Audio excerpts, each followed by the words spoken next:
de todos los sectores del ecosistema de la comunicación científica en Chile para conversar sobre las oportunidades y los desafíos para el avance del rubro en Chile, con especial énfasis en la educación, la formación y los estándares nacionales para el periodismo y la comunicación de alta calidad.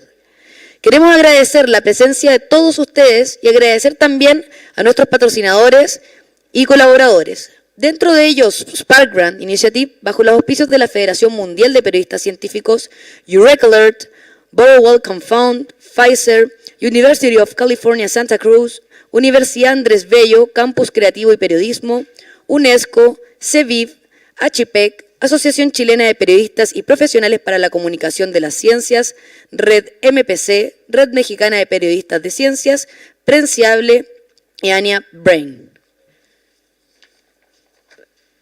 Le pido a los panelistas que pasen al escenario, por favor.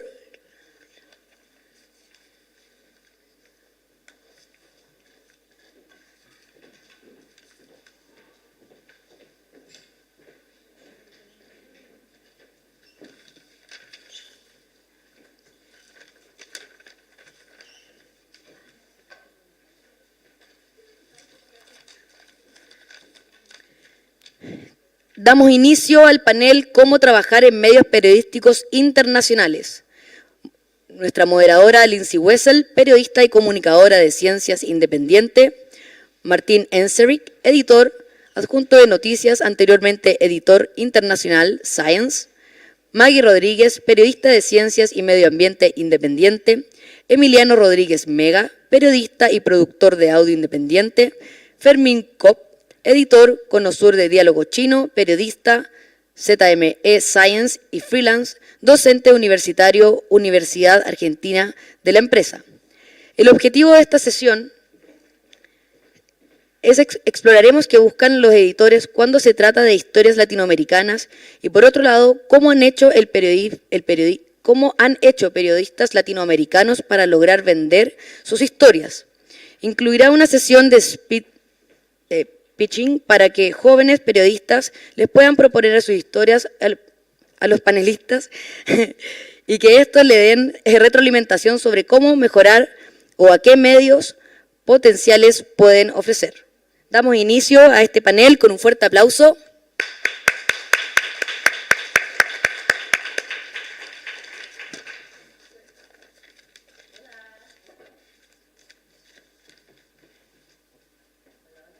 ¿Está funcionando? Sí.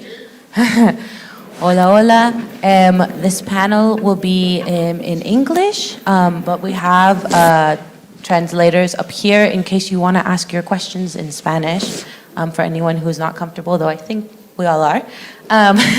So we're really excited to have this panel about how to work in international media outlets, brought to us by the Bureau's Welcome Fund. We're thrilled to have 4 excellent panelists here who have traveled from outside the country to be with us today. Meghie Rodrigues is a freelance science and environment reporter based in Brazil who has written for the New York Times, Nature, and EOS, among other publications. She's also the co-founder of the Brazilian Network of Science Journalists and Communicators and a doctoral student studying misinformation related to climate change at the State University of Campinas in Sao Paulo. Fermín Koop is a journalist from Buenos Aires who specializes in science and the environment. He is currently the Southern Cone editor for Diálogo Chino, a reporter for ZME Science, and a freelance contributor for Manga Bay and other outlets. He also provides training for journalists through Claves 21 and Earth Journalism Network. Fermín holds a bachelor's degree in journalism, a postgraduate degree in climate change, and an MSc in environment and development. Emiliano Mega was for years a freelance journalist and audio producer based in Mexico City, focused on science, health, and environment with a particular emphasis in Latin America starting in 2015. But he deserves our major congratulations because a few weeks ago he started working as a research reporter for the Mexico City Bureau of the New York Times.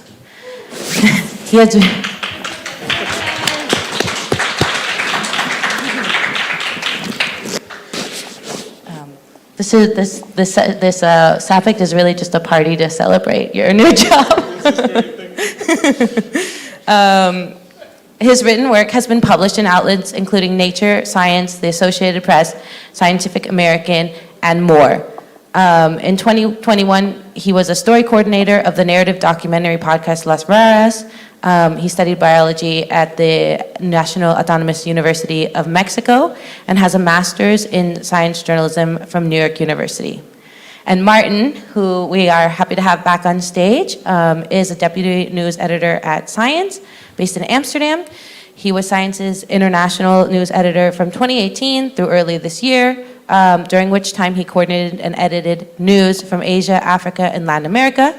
He also edited a big portion of Science COVID-19 coverage. And he has a master's degree in biology and has participated in lots of training programs for young and aspiring science journalists. Okay, so we're really glad to have everyone here today. Round of applause.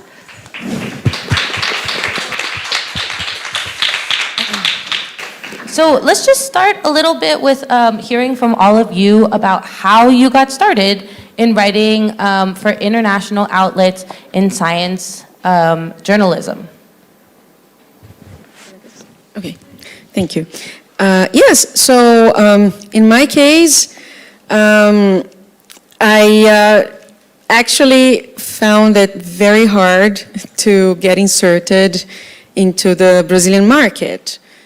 So before I started in international journalism, I attempted, because it's not a cool story. It's not like, oh yes, you know, but I really attempted to join the Brazilian market, but it's really hard and competitive, especially if you haven't done any internship in any big newspaper or in any magazine. So yeah, so basically I was pushed to international journalism, and it was great because I love doing this. So yeah. Okay, well, is this on? Yeah. Yes. Okay. Well, I was a science reporter based in the Netherlands, but I sort of wanted to broaden my horizons. And I saw a little ad somewhere online saying Science is looking for freelancers in Europe. So I sent them a message, and I think I sent in 5 ideas, and 4 of them were instantly killed. But the 5th idea resulted in a very short story. Because at the time there were a lot of cats were dying in the Netherlands, and nobody understood why, whether there was a disease or poisoning, and so that resulted in a very short, funny story. Well, not so funny, I guess. And that was my first story in Science. And then one thing led to the other, and I started writing more for them. I started understanding better what they were looking for, then after a few years they offered me a job, so I took it. That's great. I never knew you started as a freelancer as well. Yeah. And in a language that was not my own. So right. I can very much empathize with Latin American journalists whose native language is Spanish or Portuguese. I would say that I never considered writing for Mexican publications. My parents, they kind of traumatized me in the way that, both of my parents are journalists. I had studied biology, but I knew that I wanted to just get into journalism. And I had seen and heard from them sort of like the work conditions that journalists in Mexico have to face, the low salaries, the censorship, the threats. So I was like, yeah, I don't want to do that. So I always aimed for starting, to pitch and write stories for international publications. It just made sense to me, right? I was thinking while you guys were saying that early on, I guess my main focus is environment out of the big word science. And earlier, when I finished my graduate studies in media, I started working for a medium-sized printed newspaper in Buenos Aires, which was in English, actually. It's now closed down. state of play, I guess. But I was there for 4 years, so it was kind of my first experience into writing in English every day. For a product that was for an audience that was kind of a mixture between Spanish and English, but written in English. And while I was there, that kind of gave me the necessary tools to go into the foreign market as well. So while I was at the newspaper, I didn't have exclusivity, so I could write for other publications. And I started finding myself with opportunities writing for other sites abroad as well. And at the same time, I found the topic of the environment and science overall didn't have much place in local media in Argentina. That's why I ended up then doing a lot of training to reporters on how to cover environment, kind of to boost that in local media. And then I found several opportunities abroad. I did my master's abroad, which opened other doors as well. I still freelance for local media. I don't use most of my time for that. It's really badly paid, so that's probably why. But yeah, that's kind of the road so far. Yeah, awesome. And obviously, a big topic that we've been discussing this week is language barriers. One reason that we wanted to have translators here today, and language barriers that hinder publications, both as science researchers, but also as science communicators and science journalists. So none of you, your first language is English. So I'm really curious if you could talk to the audience a little bit about what it was like shifting into English in your full-time job, and especially writing in English, which writing in your non-native language is really hard. So I'd love to hear from all of you a little bit about how that transition went. Sure. Well, I think my English was already pretty good at the time, so I didn't find it all that hard to switch. I did download an electronic dictionary on my computer, and I often looked for words, synonyms, words to make the text, better, more interesting, more lively. And sometimes I would get serious edits back, but still, it was, for me overall, it was not all that difficult. Meghie? For me, it wasn't very difficult as well, because by the time I started pitching international editors, I had also a good level of English. And by the way, part of my life I spent teaching English, so that was quite easy.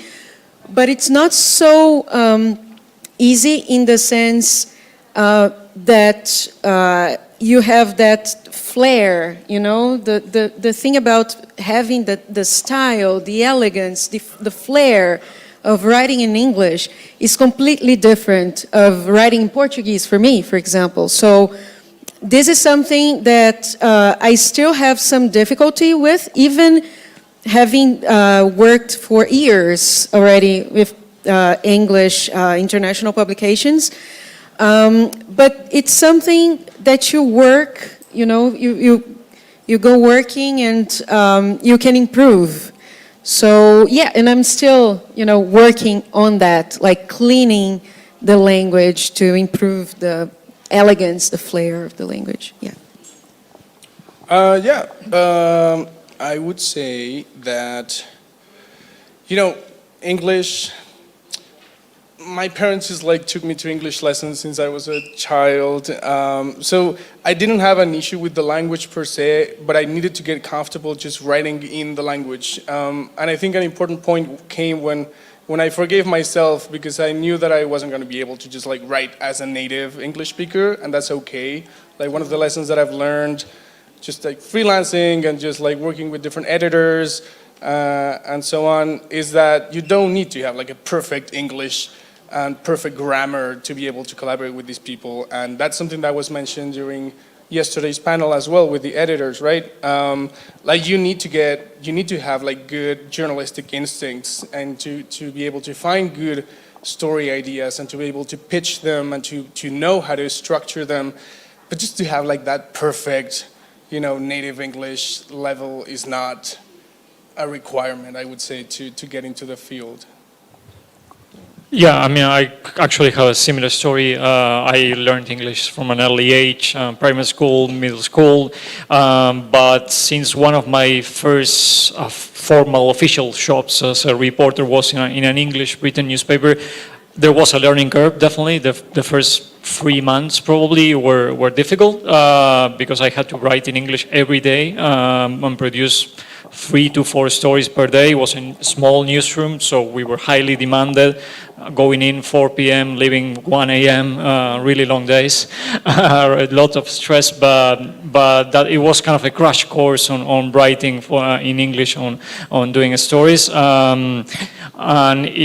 And also, as you said, Emiliano, working with foreign editors from the US and the UK, and we heard that yesterday, it's quite crucial to get the right editor who actually understands where you are coming from, that you don't necessarily have the same skills, that it's okay if you make a mistake when you're writing because it's not your native language. We might be as fluent as possible and we might be good at writing stories in English, but it's highly likely that we won't have the same skill sets as a native person, which is fine.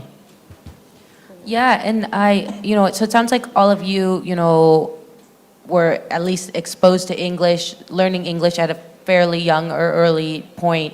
What about those, we have some students in the audience, we have, I'm sure, people watching on streaming who are interested in writing for international outlets.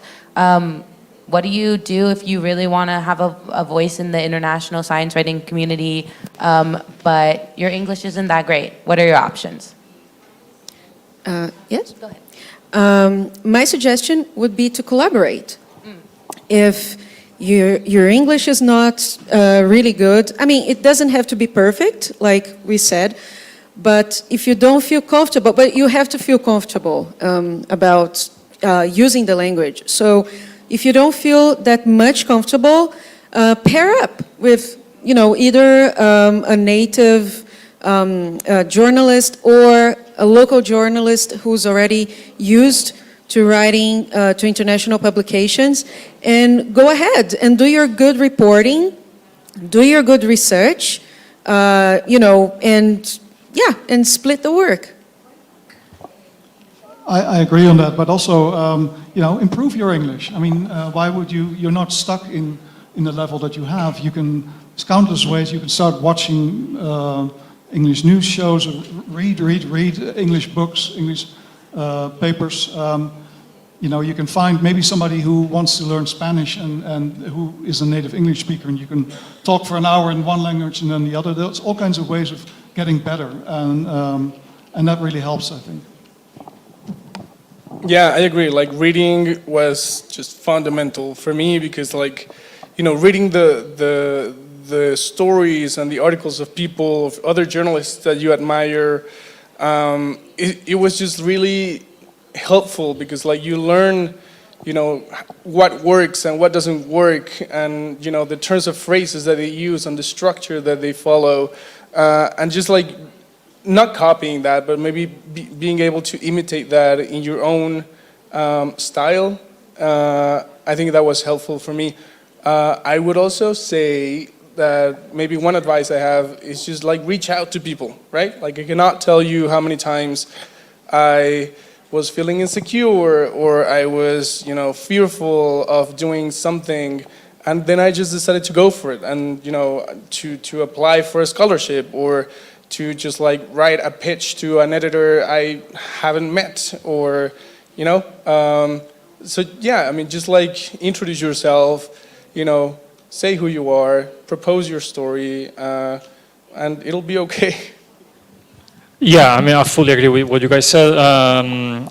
Thinking so far on my career, definitely knowing English, being able to speak in English, writing English, definitely was a big difference. I mean, the places I worked for, the places I visited because of media and so on, was because of speaking English.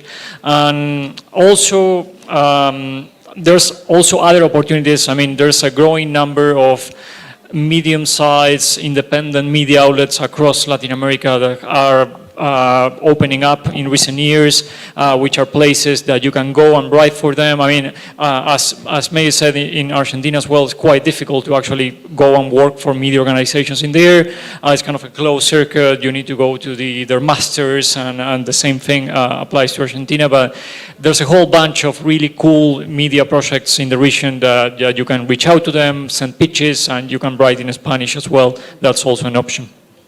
And I'd like to add that as an editor, and I've worked with a lot of writers in Latin America, but also elsewhere in the world, it's more important that you have a good story idea and you can carry it out well. You know what you're talking about. You do the reporting well, and you know that you have an interesting story. That is more important than perfect English. I really, we will help you along and get the story in shape. Across the finish line if we think it's going to be a good story. If your English is not very good and the idea is also not very good, then there's not much chance that we'll take it.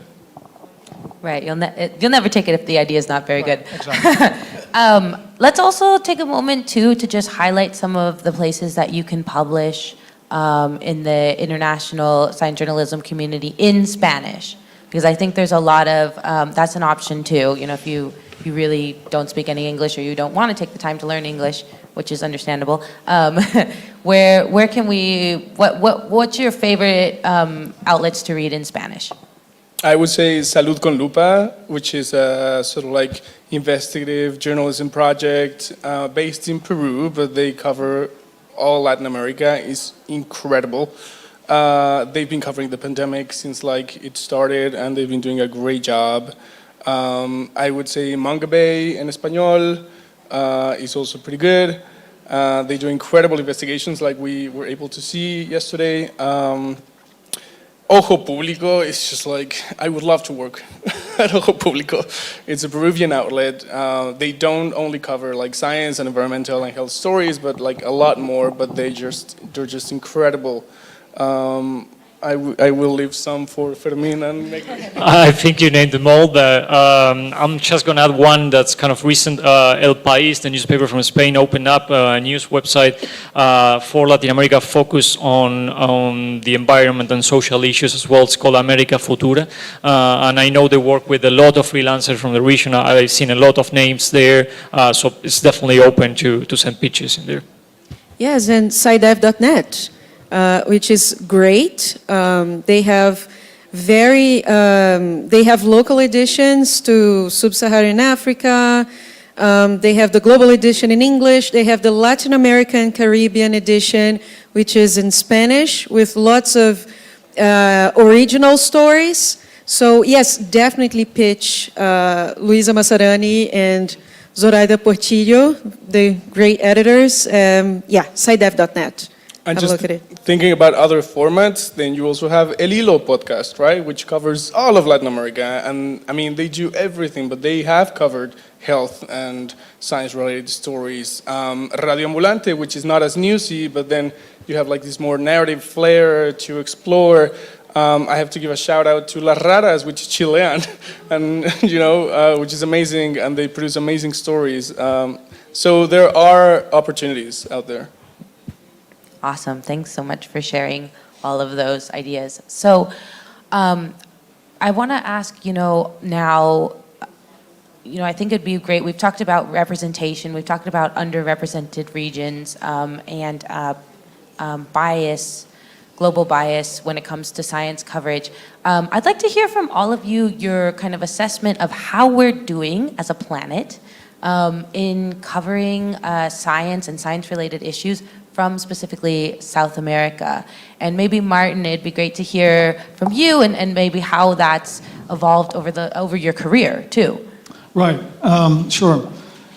Well, Science is an American magazine, and most science in the world takes place in Europe and in the United States. Certainly in terms of the amount of money that is spent, the amount of people that work in there. So it used to have a very sort of Atlantic feel, science. And we would do, for instance, 25 years ago, we would do maybe a package once every couple of years saying, science in South America, and it would be 5 or 6 stories, maybe something about the rainforest in Brazil, and maybe something about potato genetics from Peru or whatever. Just a couple of sort of typical stories bundled together.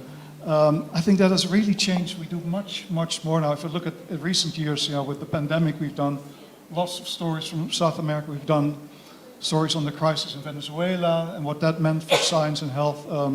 The whole Bolsonaro government, deforestation. We've covered quite recently, the new constitution, or the proposal for the new constitution in Chile, and I could go on. We do a lot more of the stories, regular stories, instead of treating it as something exotic that once every couple of years has to come. We could still probably do more, but it's definitely, I'd like to see the glasses half full, and it has really changed. Plus, many more stories come from local people now. Instead of sending somebody from Washington to Sao Paulo or to Santiago, we try to work with local people, and we do that more and more. Awesome. All right, Meghie, what do you think about that? How are we doing in covering South America at the international level, covering science and science-related issues?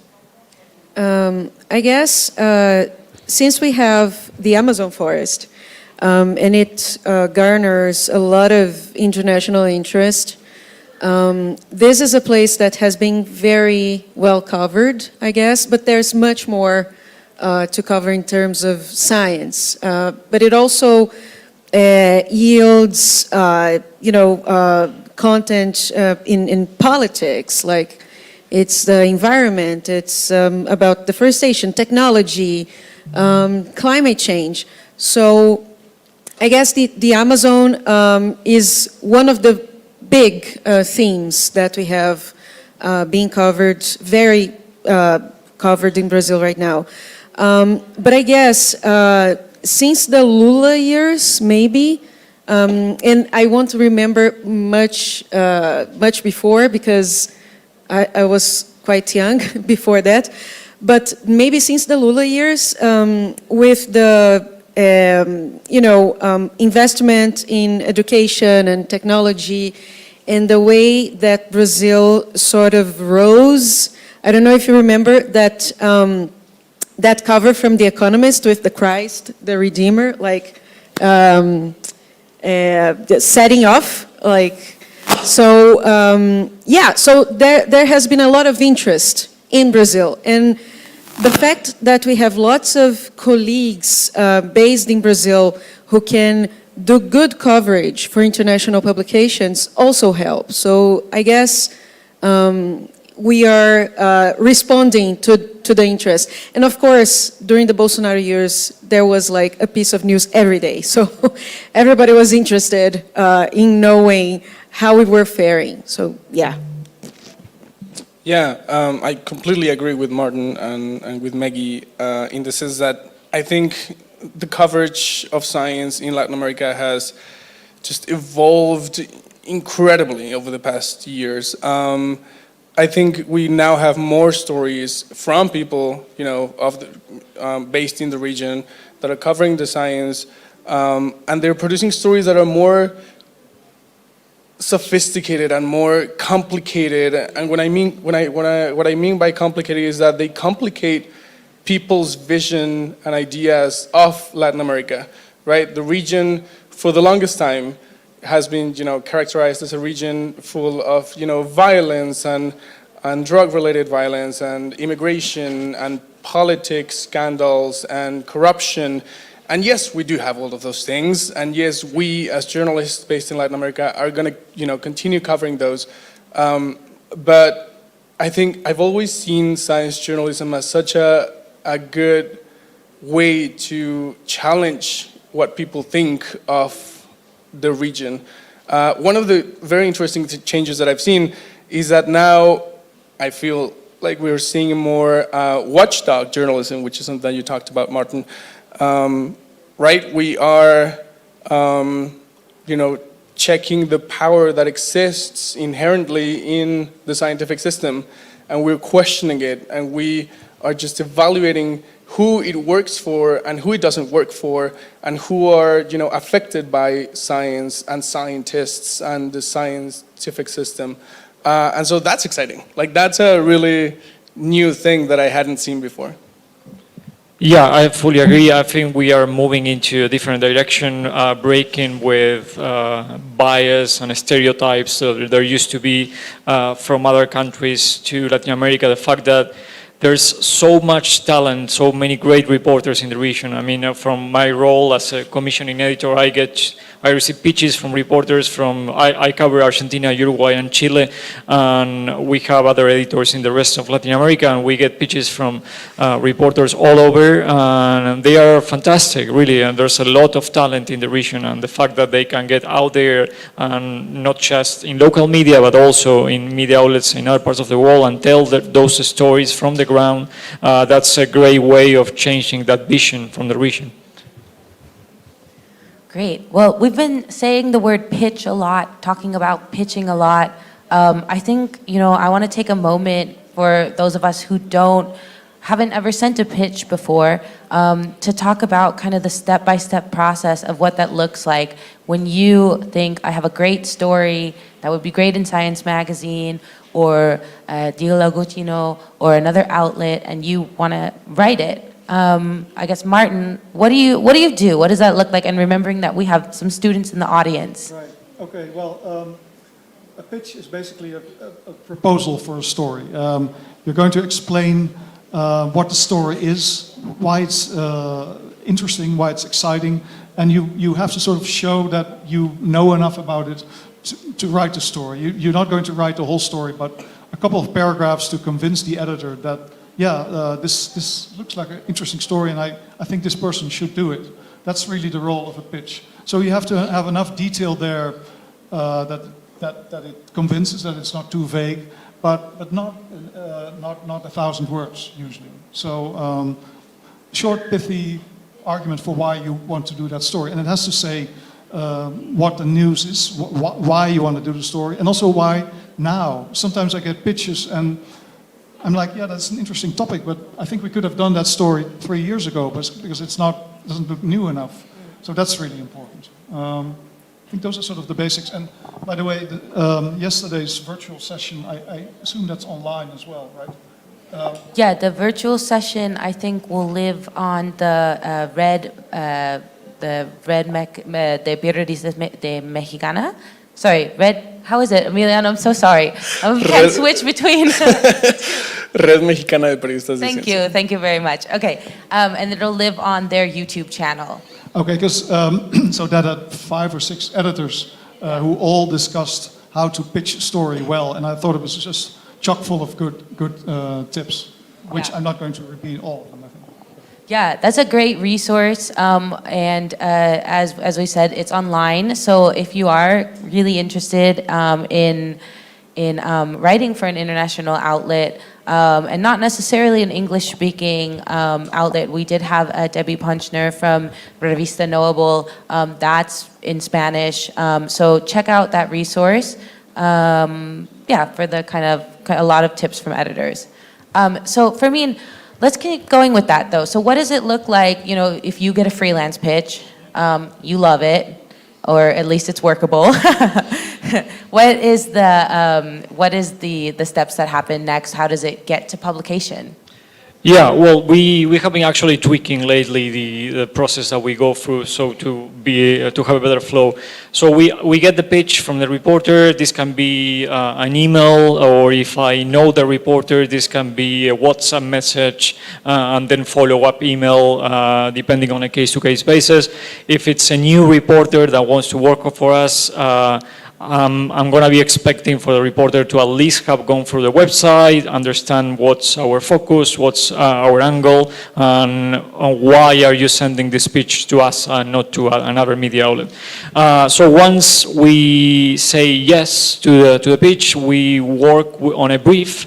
Essentially, it's a one-page document usually in which we have a tentative headline, we have all the information that we need regarding the story. So the the 3 or 4 paragraphs on the story idea, what kind of multimedia angle are we including in the story. We have a multimedia team in Diálogo Chino who work with us trying to identify, well, is the story going to include photos, videos, graphics, so what kind of elements.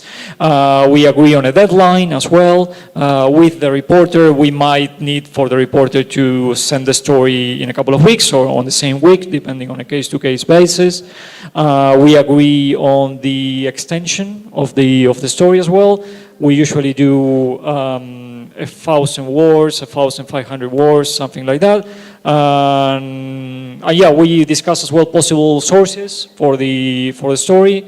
And we send the reporter basically background information that might be handy for the reporter. So previous links, data sources, things that we have found on our end that might be helpful for the story.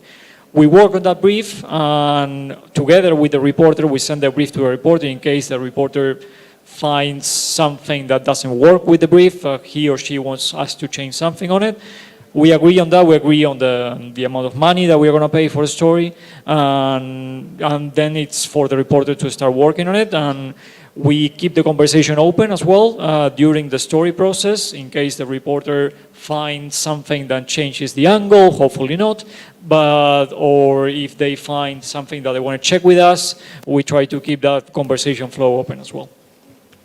Cool. And Martin, it's similar at Science. Is there anything you would say that goes differently? No, it's sort of the same at Science, but some people are a little bit taken aback or frustrated even when they find out how long our editing can take. Once the story arrives, it often goes back a few times between me and the writer until I think it's good. Then it goes to my boss, who does a sort of a second edit, which we call the top edit. And then sometimes that results in a few more questions that need to be answered. And then it still goes to the copy editors, who do mostly checking of facts and names, and so that's usually not a lot of work for the writer. But all in all, it can be a long, drawn-out process, which, for instance, in the Netherlands, where I come from, I was not used to that at all. It was much quicker.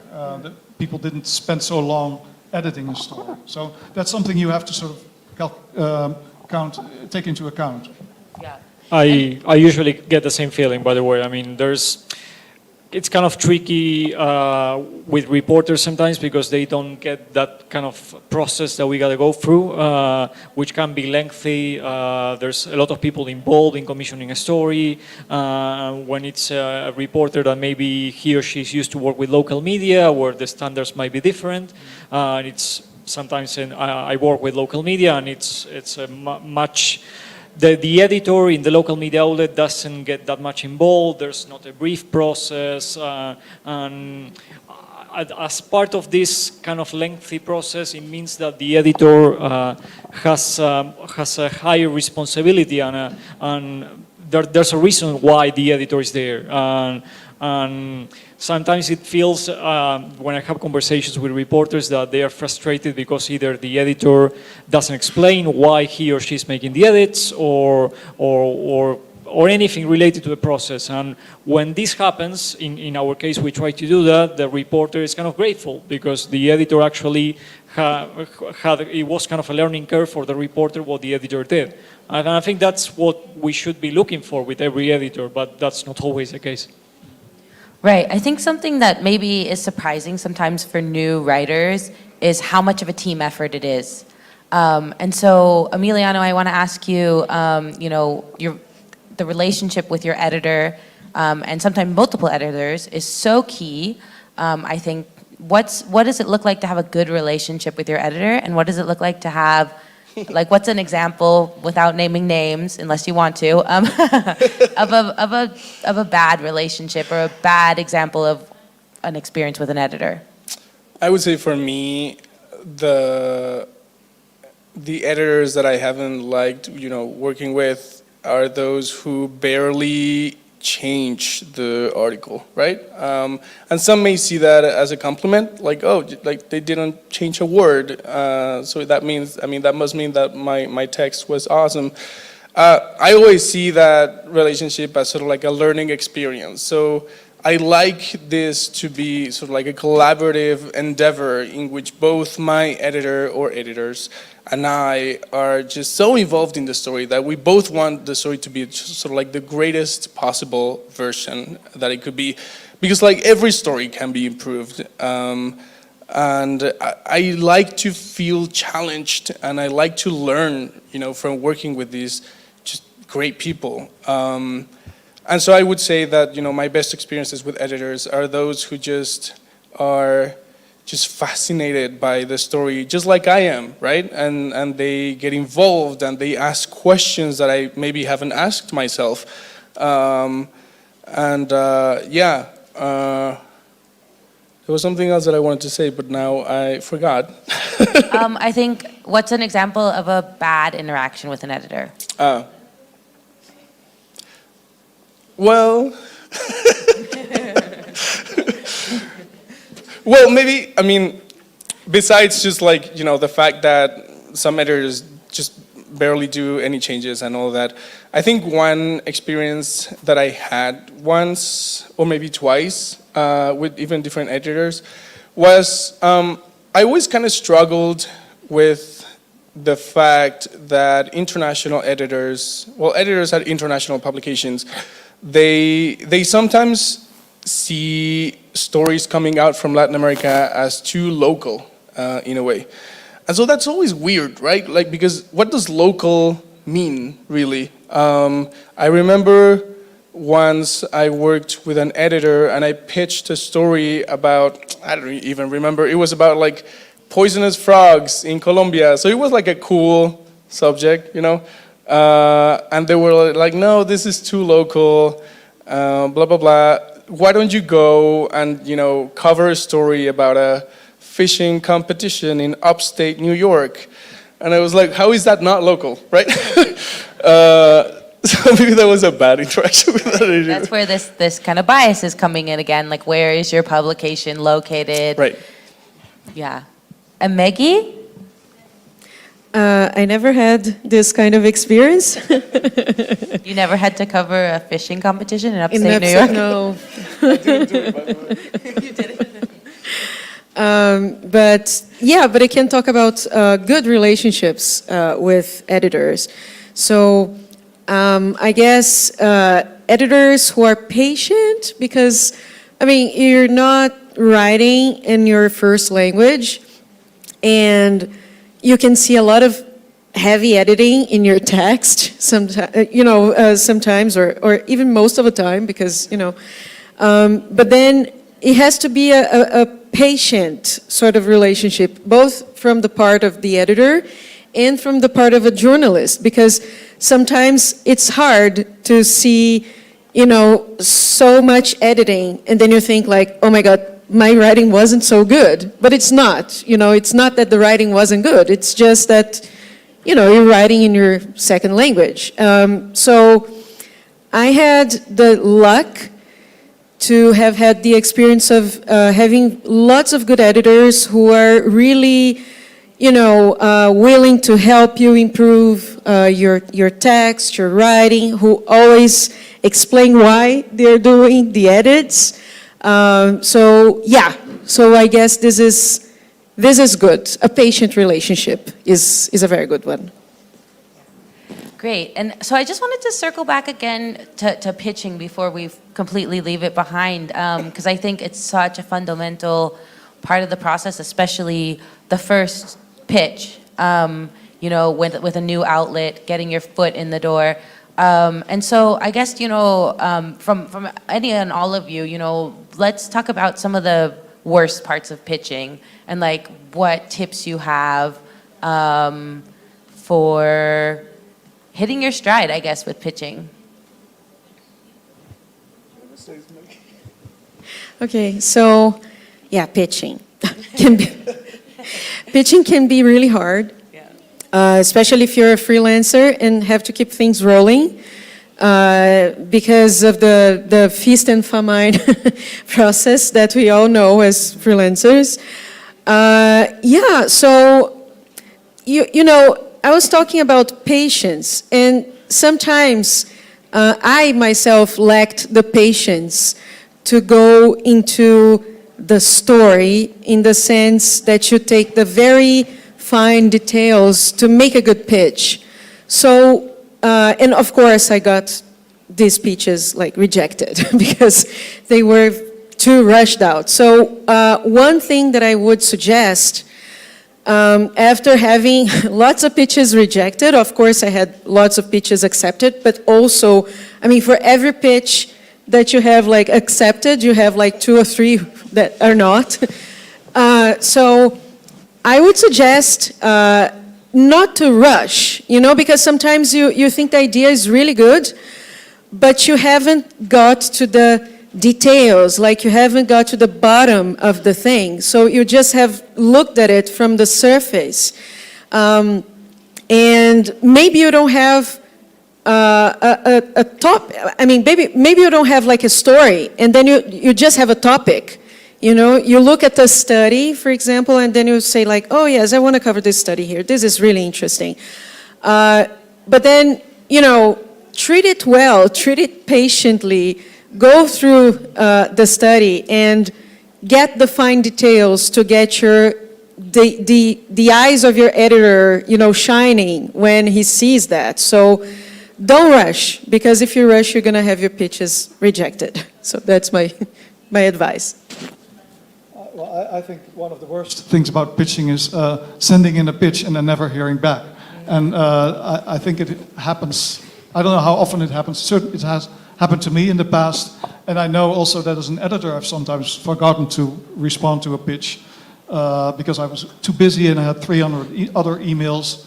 But I always tell people, you know, please remind me of, just send me another email. Hey, did you see my pitch? What do you think? I mean, some people worry that will be pushy or something, but they shouldn't feel guilty. I should feel guilty for not responding. You know, I've sometimes also had that, you know, that people send a reminder like that, and I read the original pitch and was like, yeah, that's great. How could I have missed that? So don't be afraid to nudge the editor and tell them, hey, what happened to this pitch?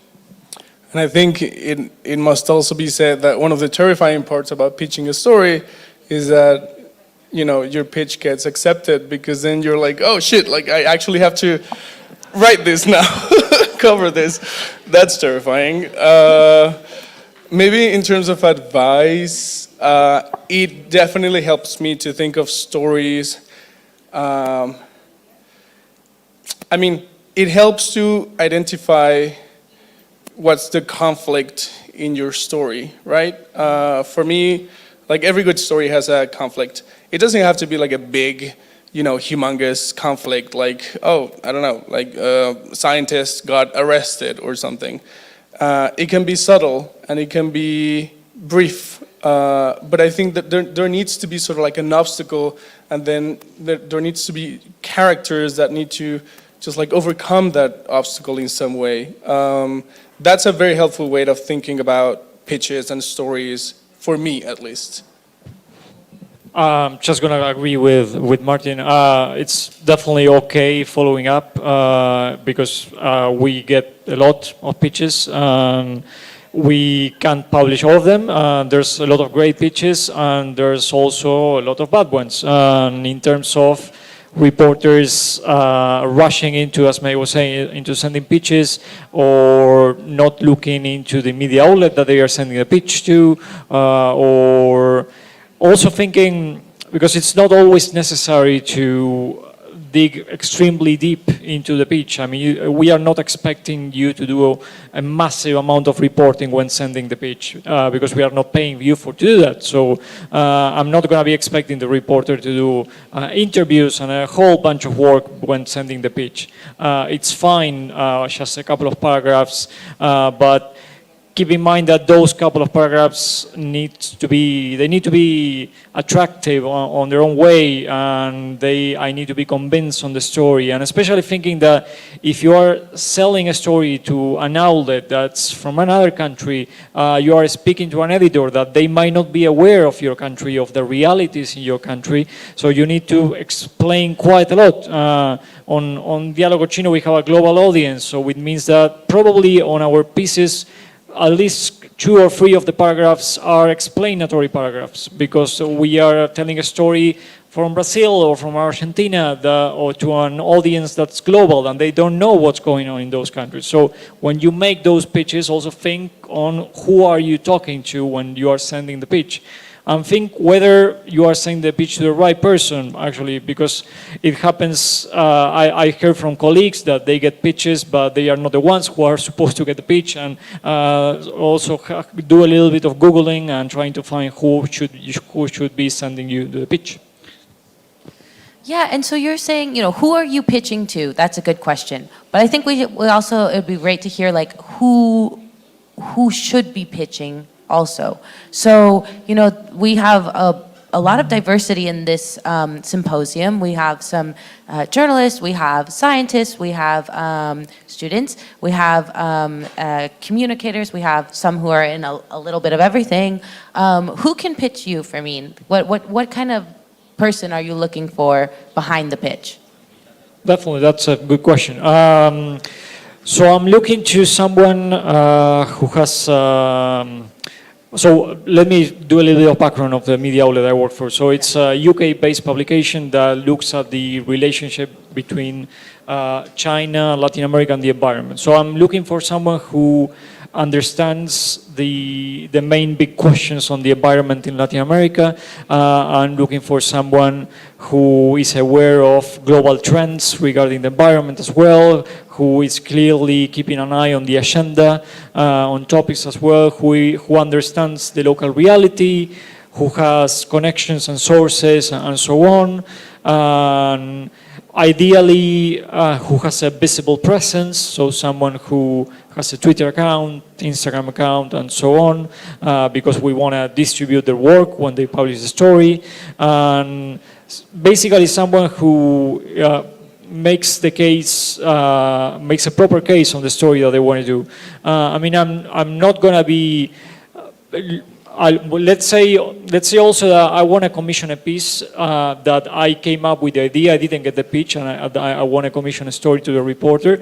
How do I choose which reporter to commission the story? That's also a big question. And when I make those decisions, on the same case when I get a pitch, I'm not necessarily looking for celebrities in terms of reporters. A reporter that has 10,000 followers in Twitter, that's not the single thing. I want to have a strong story, a strong pitch. I don't mind if it's from a young reporter or from a senior reporter. That's fine as well.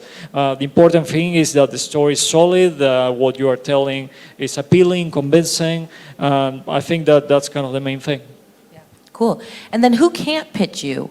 So I'm sure that's a long list, but let's stick to thinking about kind of conflicts of interest, or writing about your own science, right? Would not be something you'd want. So tell me a little bit about that.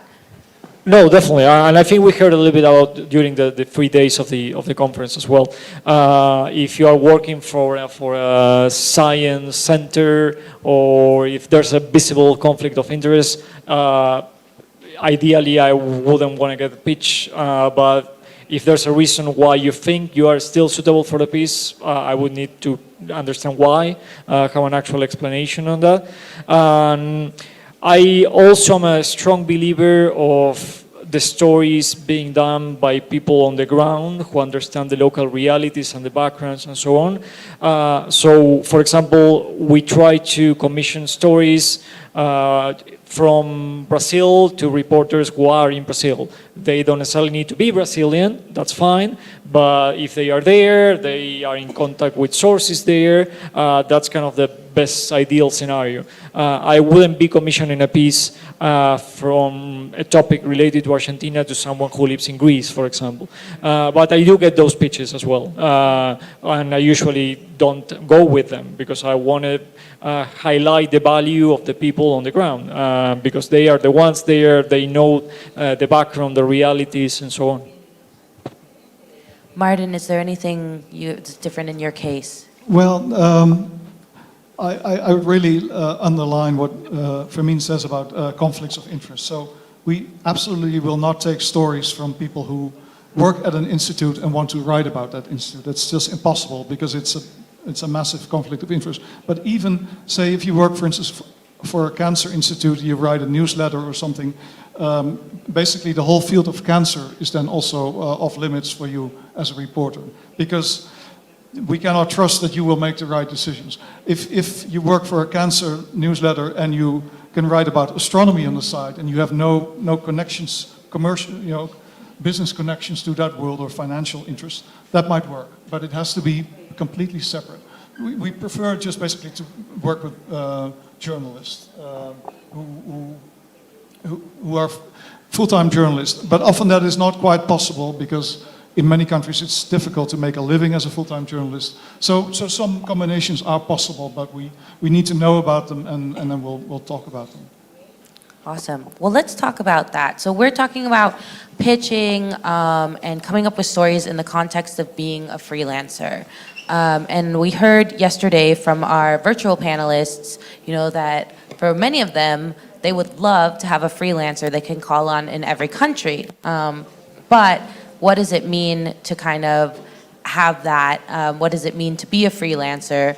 So Meghie, I'd love to hear from you. First of all, are you is all your work journalism? Is all your work freelance? And then do you think you can live a comfortable life as a freelancer in this field?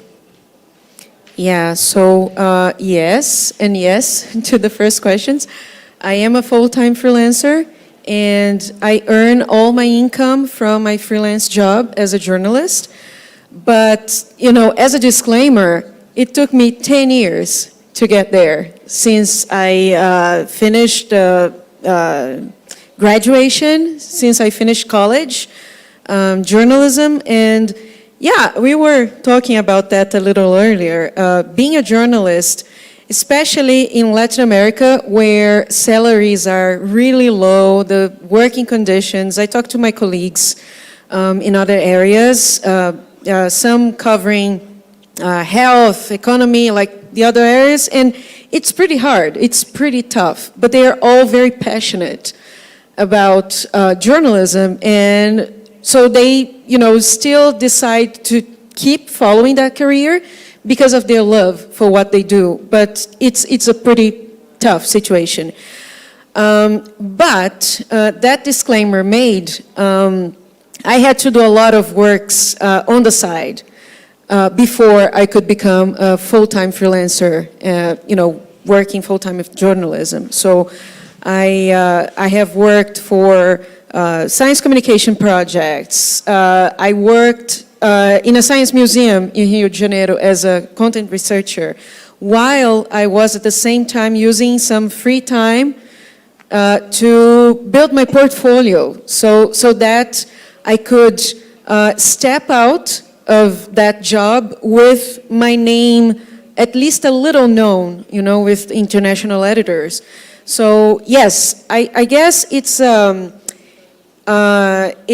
matter of planning your career and taking the roads that life presents to you, because sometimes the road is not going to be a straight line. Sometimes you do have to go around, do some side jobs, do institutional communication, even if your focus is on journalism. But I would say, if you really want it, it can happen. You have to plan and you have to keep your focus on where you want to go. And as to make a living, I am very privileged to write for international publications and, to be lucky, and I'm lucky enough to earning dollars and spending reais. So I can't complain. I really can't complain. But if I were just like my colleagues who depend on their, minimum salary as a journalist to make a living, that would be much harder. So I guess that writing for international publications is really a boon in that sense, if you're living in Latin America, because you get, good trade, like in the exchange rates. So, yeah. Emiliano? What was the question? The question is, you know, what is the reality, I guess, of, so first of all, is all your, so you're at the New York Times now, but up until then, was all your work freelance? Was all your work in journalism? And do you feel that you can make a comfortable living that way? Yeah, so yeah, all of my work was freelance. All of my work was journalism. I did work on a podcast for the Inter-American Development Bank once. That podcast never saw the light of day, but I still got paid for it, so that was good. And yeah, I mean, I agree with Meghie. Just like getting paid in dollars in, you know, Mexico is pretty comfortable, to be honest. Like, I wouldn't have been able to do this if I were based in New York, for example, right? Yeah. What I also wanted to mention in regards to who gets to, you know, tell the stories of our region, of Latin America, a lot of the editors yesterday were like, yes, I would love a reporter based in every country. I guess that also comes down to, you know, who gets to tell these stories. And one of my closest friends, Aleida Rueda, once told me, like, you know, reality, journalistic reality does not belong to anyone, right? And I think that's so true. You do need to make your, you know, do your homework. You do need to just like become incredibly familiar with the topic that you're covering. And I think, you know, there are cases where this is questionable. For example, can you be a male reporter that only covers sexual harassment? Maybe, right? But I think there needs to be, or can you be, for example, a non-indigenous reporter covering only indigenous communities? Perhaps, but I think that goes into the realm of, you know, questionable ethics and what does it mean that you're telling the stories of these marginalized groups and whatnot. But I've made, well, up until 3-4 weeks ago, I've made my career just like based on covering Latin America, which is a region that I once said I had a healthy obsession with Latin America. It's just such an incredibly diverse and rich and complex region that I love. And I'm not Chilean, right? And I cover the constitutional, the proceso constituyente and everything that was happening here, because I was just fascinated by what it meant to not only Chile, but like to the rest of the region and to the rest of the world. Like, what does it mean to have a country that wants to reinvent itself? What does that look like? What does that mean for science and for the environment and for health? I think those are like universal questions that everyone can be curious about. I think I just like went on a... That's okay, but you've touched on something that, you know, I think is really important and that I'm gonna ask Fermín to talk about first, which I think is, you know, there's sort of a spectrum here of you don't want to have too much of a personal interest in a topic that you're covering as a journalist, but you also don't want to be, you know, we're going to use the term parachute journalism or helicopter journalism, where you're coming in from elsewhere. Maybe there's been some crisis, or maybe there's been some new discovery, and you're coming in from elsewhere without having any context about maybe a country or a region or a city, and you're writing about it. And so then some certain mistakes can happen that can be harmful. So how do you find, I think is kind of what Emiliano was touching on, is how do you find the right middle ground there where you have, so I guess we could say, you know, can a non-Chilean, for example, be covering things that are happening in Chile? As an example. Definitely. I mean, I agree with what Emiliano was saying. I think it's completely feasible, but it needs a lot of work, especially if you are coming from a different background, a different country. You need to be prepared, you need to be ready, you need to do your homework. I don't think that not being from a country doesn't entitle you to write about the country or about the reality. Both Meghie and Emiliano have done great stories maybe from other locations, other countries, other cities, and the stories were fantastic. And basically it shows what kind of commitment they had into the story.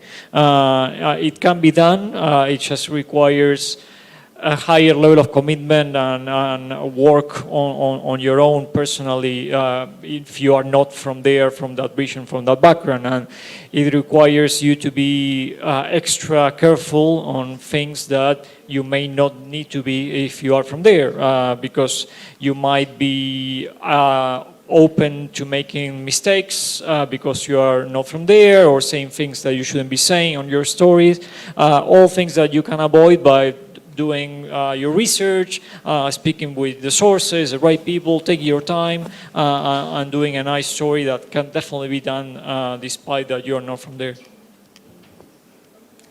Yeah, perfect. Martin, how do you feel about this subject?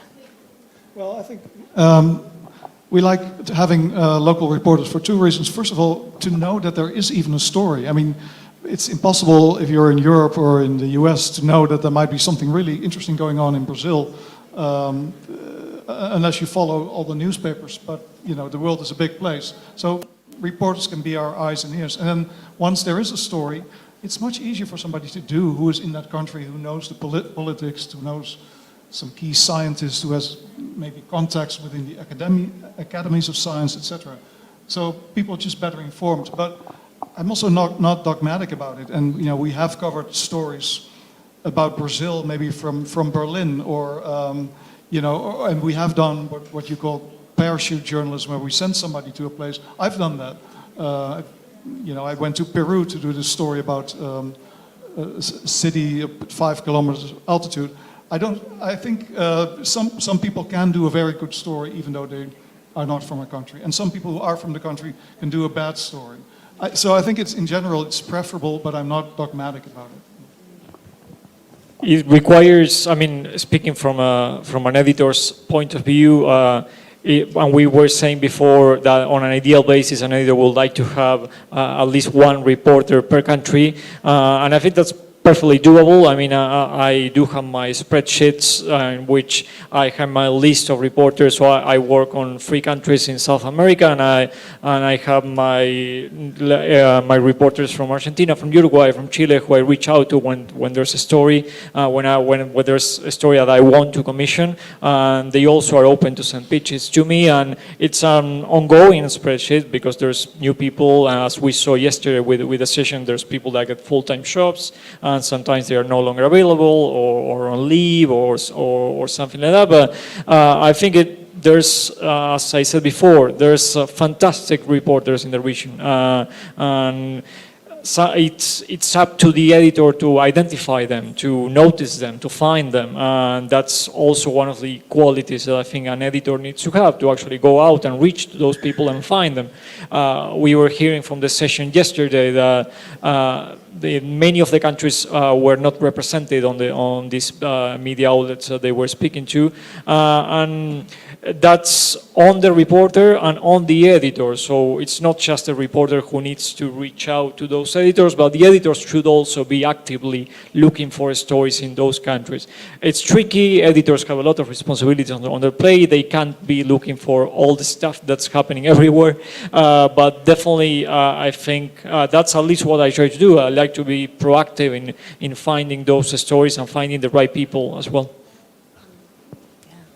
I'm curious if any of you have either done or seen a story that you would think this is an example of a story that can only be done by a local, either because of sensitivities or another reason. Are there cases where you think, no, this has to be done by someone who is part of the community, or at least you know, adjacent to the community being covered? Yeah, if I can say, I would say that policy stories are really tricky to do. So policy is really tricky to cover. So yes, I have done policy stories about cuts in the in science financing, for example, that that lead to a very winding road. So for you to go on that winding road, maybe either you have to have a really good knowledge of that if you're a foreigner. And at Nature, there is one reporter who covers Brazil, and he's really good at it. But he's spent a long time in Brazil, and he knows about the stuff. But yeah, to understand what's the difference between the CNPq and, like the different institutions within a ministry, what's the role of that scientist who took place in that ministry, those fine little things, and to know if one group of, researchers isn't in very good terms with the other one, like the societies. So, what does the Brazilian Society for the Progress of Science says about this? But then that person, I don't know, doesn't like that other person in the ministry. So you have to be very aware, of those political, interpersonal relations. And you probably are just going to notice that if you're a local and if you have been like covering this subject for a while. Right, and even the topic of like an election, for example, like covering an election where in some countries the majority wins no matter what. In some countries you have to get, I don't know, 2/3, or some countries there's a runoff, and those are things that as a native of a country, you just know. But then to try to come into a new country and learn that, it's like a huge study. Yeah, and like, how bills, like how a lot, in Brazil we say projeto de lei, so projects of law are voted, like in the chamber and in the Senate. So I remember once doing a story for Nature, and Lauren Wolf, a great editor, she talked yesterday in the virtual panel, and then we spent like a long time just getting straight, like about me explaining how the bills are voted and what's the way that when you propose a bill, what are the many different ways of proposing a bill, and when it gets to the Congress, where it goes, and this kind of stuff. So it can be hard even for us Brazilians to understand. Yeah.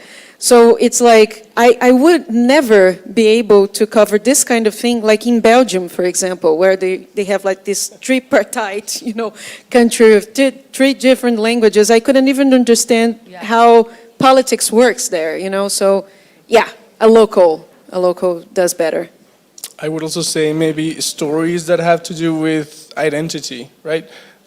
So maybe over a year ago, I wrote a story about mestizaje in Latin America, which is sort of like this mixed race concept that is so widespread across the region, from Mexico to Argentina. And I was interested in looking at how the category of mestizo, which is a political, social, historical category, was being used by scientific fields such as human genetics. And they were using this category that is non-scientific in a scientific way. And so what that meant, and I think one of the most egregious examples I found was in Brazil, actually, with this geneticist, Sergio Pena, who was doing, his studies had showed that, the vast majority of the Brazilian population are mixed, basically, genetically speaking. So it was just impossible to tell, like, who was, of European descent, who was of African descent, because, like, everyone was so mixed that it just didn't make sense of thinking in those terms. What that led to, however, was that some conservative parties in Brazil, they used his genetic studies to justify and to introduce a bill to the Supreme Court, arguing that affirmative action, quotas in, for example, universities and education institutes should not exist, right? Because if we're all mixed, if we're all the same, Right. we don't need, to benefit some population that's been historically marginalized.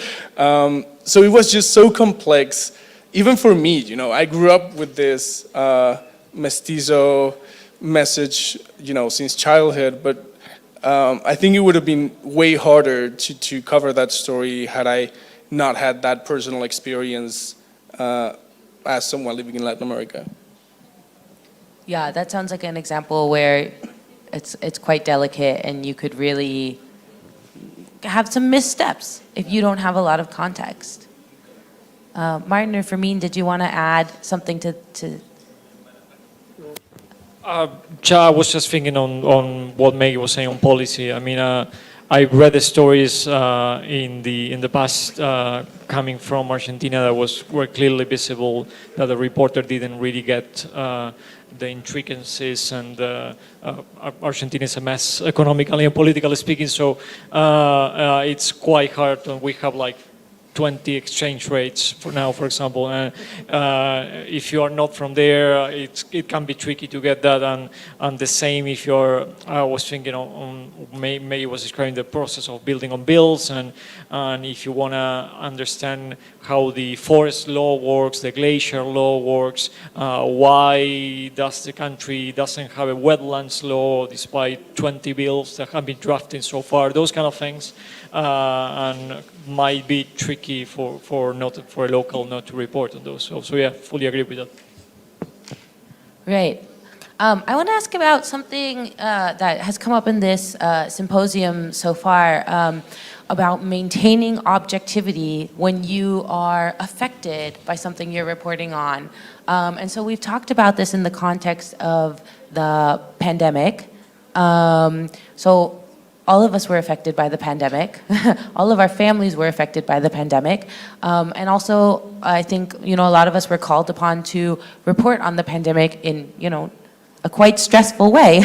So when you have controversy around that, and especially when you have perhaps misinformation coming from the government, what does it look like to maintain objectivity? And I guess, how does it, I guess we can put a little bit of our personal stories in here. How did it feel to be doing that with the pandemic, or other examples where you felt like this story is breaking and while I'm covering it, it's affecting me?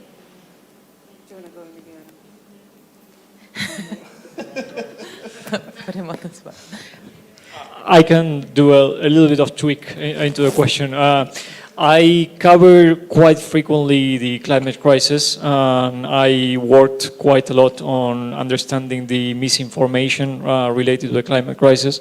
I've done a handbook on it last year, and it's definitely a thin line between maintaining that objectivity as a reporter and how you feel affected by those stories. And we can expand it to environment overall. I mean, we know the big environmental crisis the world is facing nowadays, and we all have reported on stories that of people suffering in the consequences of extractive industries, for example, in Latin America, maybe with the Amazon and Bolsonaro's policies and so on.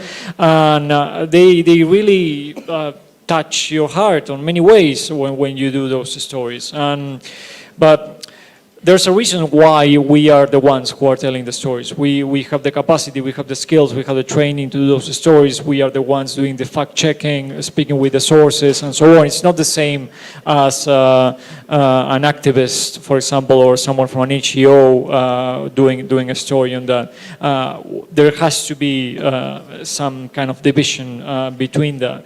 And I know there's a whole bunch of reporters out there who identify themselves as activists as well, especially with climate, which is fine. I mean, I personally feel that there's a difference in there, that there's a reason why we are the reporters, that we are telling the story.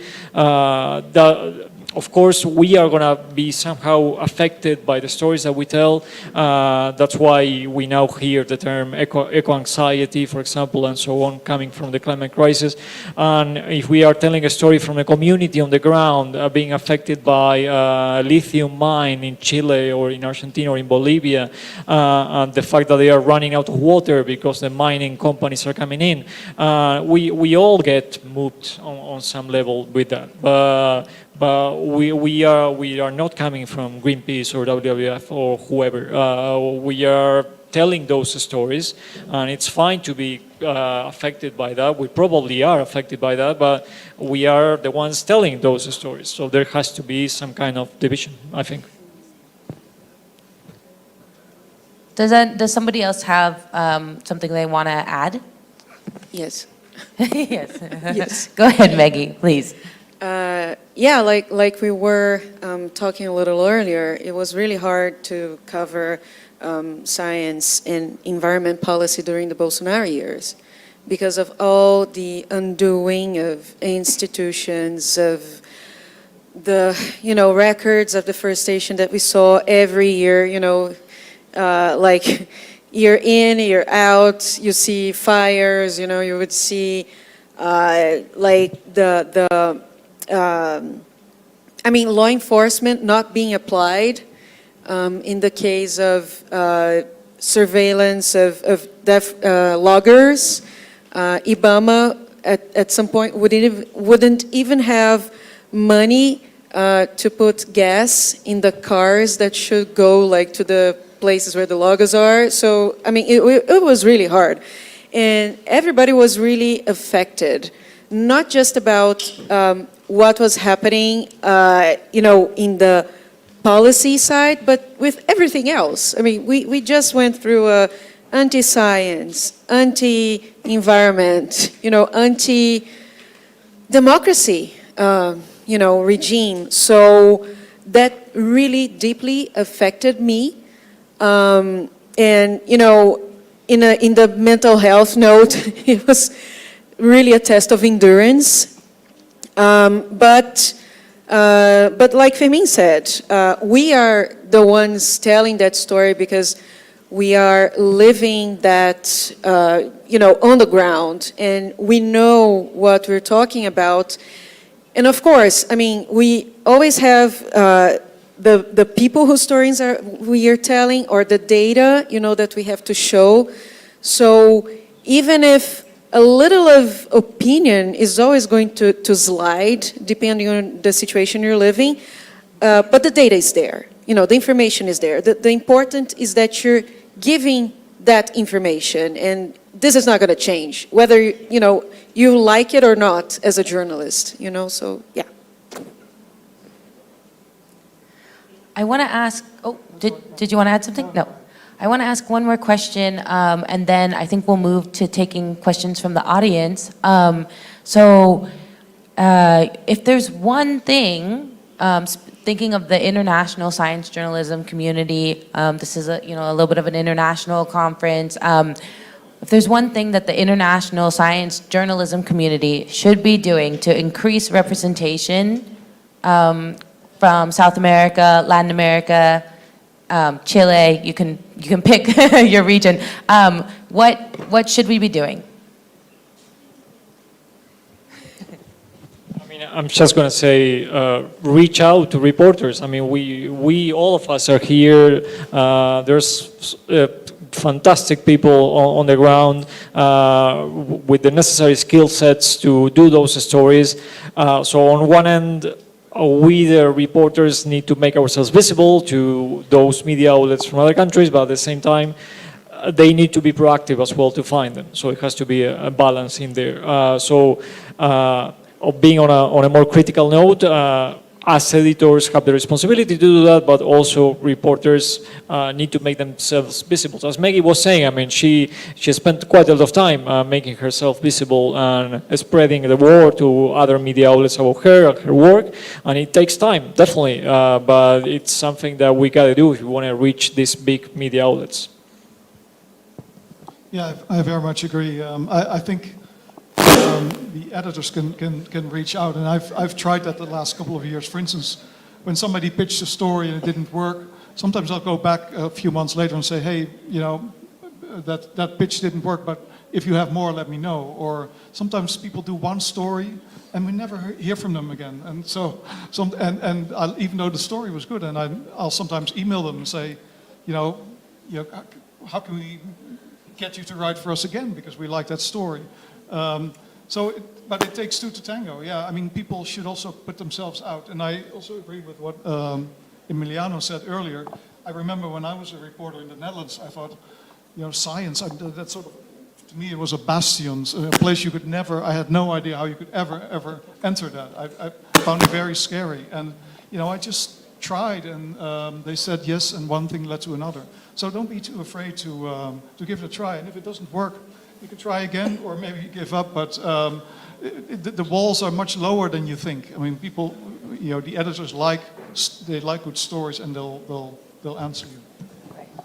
I would also say that freelancing from Latin America and maybe from anywhere else in the world can be lonely, and it can feel isolating. And it just can feel that, you know, everything you do depends on you and your decisions and what you do. So one of the things that helped me personally was just like, and you know, it sounds corny and everything, but just like finding a community, right? A community of colleagues who understand what you're going through, of other, you know, journalists, even if they don't cover science, but just like having somebody else to rely on, and to ask questions, and to just like, you know, complain sometimes. It's just incredibly useful. Yeah, and on that note, I would, point to collaboration again. I guess collaboration can get us really far, and like Emiliano said, it can get very lonely working as a freelance journalist.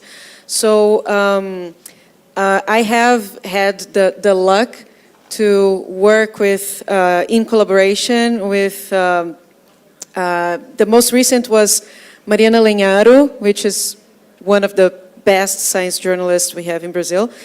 And it was great. I mean, and one thing can lead to another. Like, I invited her first to write a story about science colonialism, and then she invited me over to write another story on the Brazilian National Museum with her. And by the way, this story has been long listed in the One World Media Awards. I mean, it could even get an award. So yeah, collaboration is great. I also know to fight loneliness, I know freelance journalists who just, you know, rent an office together, and even if they don't work together, but you know, they can share experiences, have a beer or a coffee sometimes. I think that's a good way if you want to not work always. So. Amazing. Well, thank you so much for this amazing panel so far. I think we can do, Polly, ¿le vamos a hacer preguntas de la audiencia? Ya, vamos con la audiencia. So, yeah, I think collaboration is just so key, and I'm really glad you brought that up. I've also kind of felt that, you know, and what you said, I think, previously about collaborating when you're writing in a language that you're not as comfortable with. I think, you know, I've done that when I'm reporting in a language that I'm not as comfortable with, where maybe I'm the stronger writer because we're writing in English, but then my partner is the stronger reporter, and is bringing, you know, and then together we kind of get the whole package, which I think it can be really great. Okay. So now we're going to take some questions from the audience, and feel free. Feel free to ask your question in English or Spanish, and we can, I guess, try to use these things or make it work. Does anyone have questions? Yeah.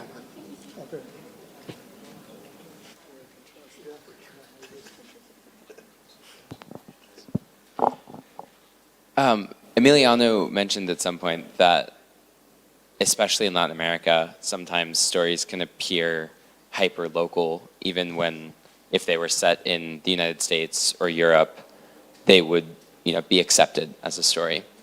Do you have any tips, any of you, either as a writer or an editor, for sort of convincing outlets that a story that's based in your local region that's not, the global north and the west, that those are, worth telling, and that, even, obviously it's easier for like these big investigative stories or for like big political changes to justify that, it deserves an international audience. But what about just like, I found this cool scientist or this cool piece of research? Do you have tips for sort of selling that to international outlets, that they should care about what's going on in Latin America? Yeah, maybe one tip is, so thinking about a story that I did about sexual harassment in a Mexican institution. So, I pitched the story as, simply, I'm going to cover this, case, and we have like several complaints of women who were harassed by a single researcher or who claimed that they were harassed. But, unfortunately, sexual harassment occurs everywhere, across all science, all the time. So I needed to find like an angle that would make it more interesting beyond Mexico, right? And it was really helpful to work with my editor, Elizabeth Colada, who is just incredible and amazing. And the angle that we ended up, choosing is, okay, yes, so this happened, we have these complaints. So what does this tell us about, sexual harassment within academia? And the question specifically was, what are the ultimate consequences of not having any kind of regulation for romantic relationships within academia and scientific institutions? What happens then, right? And this case and these 4 complaints show exactly what can happen when you have no set of rules to regulate that. And so that made it more universal for Science's audience, which is, it was published in Science. Yeah. If I can weigh in, I know, Emiliano, you don't like to hear it's too local, but some stories are too local. I sometimes reject pitches because I think they're too local. I mean, to give you one example, in almost every country, scientists are angry sometimes about budget cut or some other, change in the position of science, or and you could do a story about that every day, but that's not good enough for our audience, big international audience, to do an endless stream of stories like that. We only have, 500 stories a year, I guess, something like that. So we have to be a little selective. So that's a story that I would consider good for an outlet in Colombia if it happens in Colombia, but maybe we'll skip it. Unless something really, unless there are massive protests, for instance, then maybe it rises to the level where it becomes interesting. Hello, my name is Francisca. I'm really happy to be here with you today, hear some really good experience with you. And I have 2 questions, one for Meghie and Emiliano. I would like to know if you will change your position from freelance journalist to work to somebody. I say for the freedom that's kind of you can give you. And I have and the challenge of proposing new topic all the time for the editor. It's like thinking all the time in different topics to propose. And the another question is for both editors. Normally, what do you do when you freelancer reporter have political problems in their countries in order to cover the proposed news needed for you? I mean, whether I would think about quitting freelancing and getting a staff job, I've done that. Yeah, I got a full-time staff position at the New York Times just like 3 weeks ago. So I did that. Yes, it comes with not having as much freedom as I used to have as a freelancer.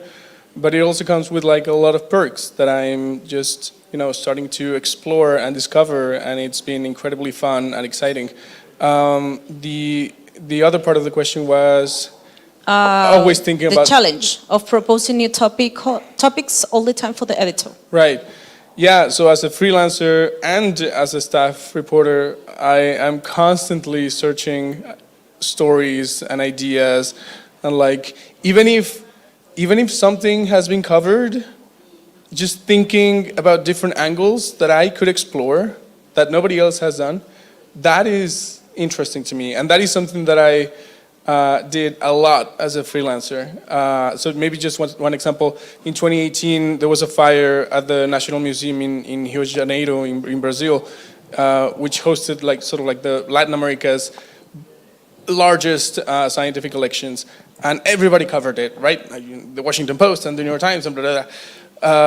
And I knew I wanted to cover it because it was just like such a tragedy and so, meaningful for Brazil and for Latin America and for the world. And so what I did is 8 months after the tragedy, I published a feature about, which, basically tried to answer the question of what happens to a community of researchers after a tragedy of such dimensions. How do they move forward? How do they pick up the burnt pieces of the research and continue working? Or maybe they don't, right? So I wanted to just understand what happens to a community of researchers when that kind of things happen. And that hadn't been covered before. Emiliano, well, I just wanted to jump in and say maybe, what do you think about having a beat as something that helps you deal with that constant pressure, or having a specific area of focus? Is that something, you focus on Latin America, or maybe even something smaller within that? Does that help you deal with the constant pressure, like Fran is mentioning, to come up with ideas, or is that not an approach? I mean, it wasn't helpful for me because my beat was Latin America, and Latin America is so vast and diverse. But there are people, science journalists whose, interests have made them focus specifically on, COVID-19 perhaps, or climate change, or astronomy, and so they only focus on those, fields. Which I suppose can be very helpful. It is. It is. So from the perspective of somebody who has a focus, even within science journalism, so I really like covering environmental, environmental sciences, policy, science policy, earth sciences, climate change. So I have turned my attention a lot to climate change, and it really helps, finding new stuff, because you already have your roster of sources, and they can, tip you on something, a new thing that happens or a new study that comes. So you sort of, you have colleagues also who are maybe covering the same thing and can share tips, which publications to follow, which groups. So yes, it makes our lives easier, if you have one or two or, a few topics that you like to cover. And about the leaving freelance life to work as a staff writer, in my case, I just want to, feel the moment, have fun being a freelancer, because even though there's been a while that I finished college in journalism, that there has been just a few years that I've been freelancing full time. So so I want to, use my time to improve my reporting, my writing, the angles, and, doing a good job. And maybe, who knows, I get, some editor, can, maybe I'm invited, and then, I'm gonna, yes, definitely gonna think about it. But for now, freelancing school, yeah. Can I pick up, I think your second question was about reporters who live in countries where they get in political trouble, right? I think that's a very good and important question, especially because we live in a time where more countries are becoming authoritarian and intolerant of dissent and criticism. The relatively good thing is that many science issues are not high on the radar of those governments. They care much more about, more political questions. So science sort of flies a little bit under the radar, even in a country like China. There's a lot of topics you can write about and still do fair reporting, in most cases, as long as you leave certain topics alone that are extremely sensitive. But we do have a couple of freelancers who live in countries where they're skating pretty close to what's acceptable, I think. And we try to be aware of that, and we sometimes ask, do you think this is okay? Are you running any risk? They are usually the best people to make that decision, what risk is acceptable. But what we sometimes also done is team them up with another reporter, and then they share the reporting, and we leave the name of one of the writers off, because they just say it's too sensitive, this could really get me into trouble, or could get my family in trouble, and that's sometimes one way to do that. Yeah, I get the same feeling. We had cases in which reporters sent us pitches and they were really risky. We ended up not going with them as a joint decision with the reporter and with us. And in cases in which we ended up doing those stories, on-the-ground pieces that are difficult and conflicted, we set up procedures in place to work with the reporter. For example, the reporter checking with us every day, having a contact person that the reporter sent us, and having a plan in case something goes wrong. And I think that's kind of, it sounds basic, but not every media outlet has that, as we have heard throughout the conference or the last couple of days. But I think in countries, I can name, we had situations with reporters in Venezuela, in Nicaragua. Meghie can probably speak of reporting on the Amazon on the Bolsonaro era, which was a massive challenge. And it means that editors need to give reporters as much support as possible and not force them to do something that may harm them in any way. Aleida. Yes, my question for the three of us that cover science, the three of you that cover science in Latin America, how do you deal with the scientific community, especially scientists who ask for the questions beforehand, or want to evaluate your work, or want to read your article before it's published? I think it's maybe in the United States it doesn't happen that much, but I think in Latin America it's very normalized that they can really ask for things to do before it's published. So how do you deal with that? How do you convince them that that is not the correct thing? Hello? You just tell them, you just say oh, because sometimes they might not know, about the process of how, how journalism is done. So, and also there are different policies depending on the publication. I write for a publication that runs the articles through the scientists before it publishes. Just to make sure that the science is not misrepresented. I mean, they don't have a say on like the style or, like the fine details, just the hard science.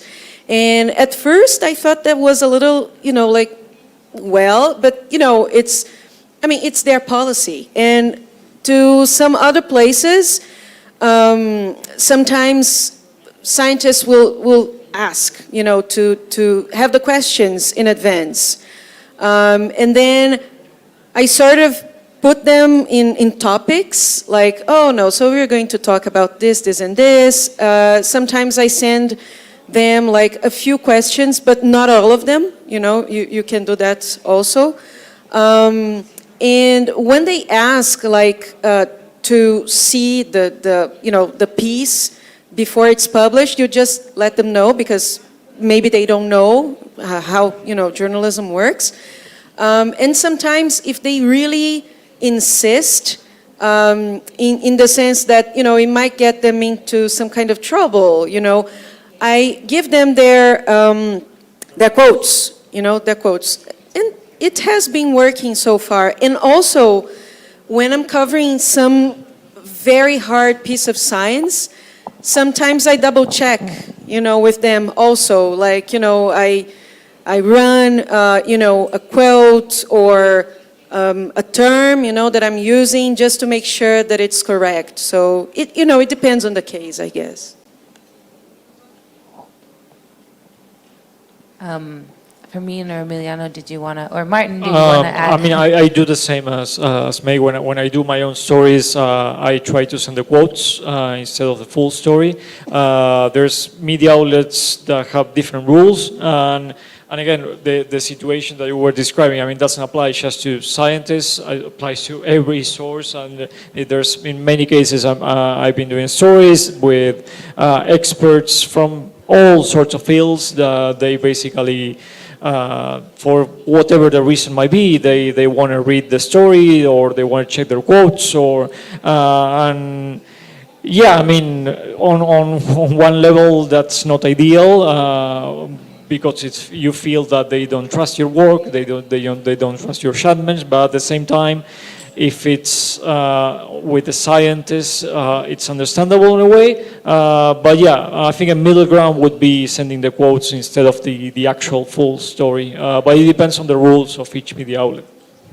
I think these are really cultural differences. I come from the Netherlands, where it happens a lot that people send the entire story to check. And if you want to get an interview with a politician, it's virtually a condition that you send a story for them to read. And people do that. I don't like it, but I do sometimes understand why scientists are worried about how they will come off in the story. Sometimes, I've had bad experiences when I was interviewed, and I read the story later and was like, I didn't mean to say that. I mean, maybe I said it, but it's definitely not what I think. So in a way, it's wrong. So I have sort of understanding for people who want that. And yeah, I don't like to do it. I also don't think it's such a moral outrage to do it, which some people seem to think. I think it's, as long as it's very clear that it's your story, you will correct only errors. You're not going to change the tenor of the story. It doesn't have to be such a disaster.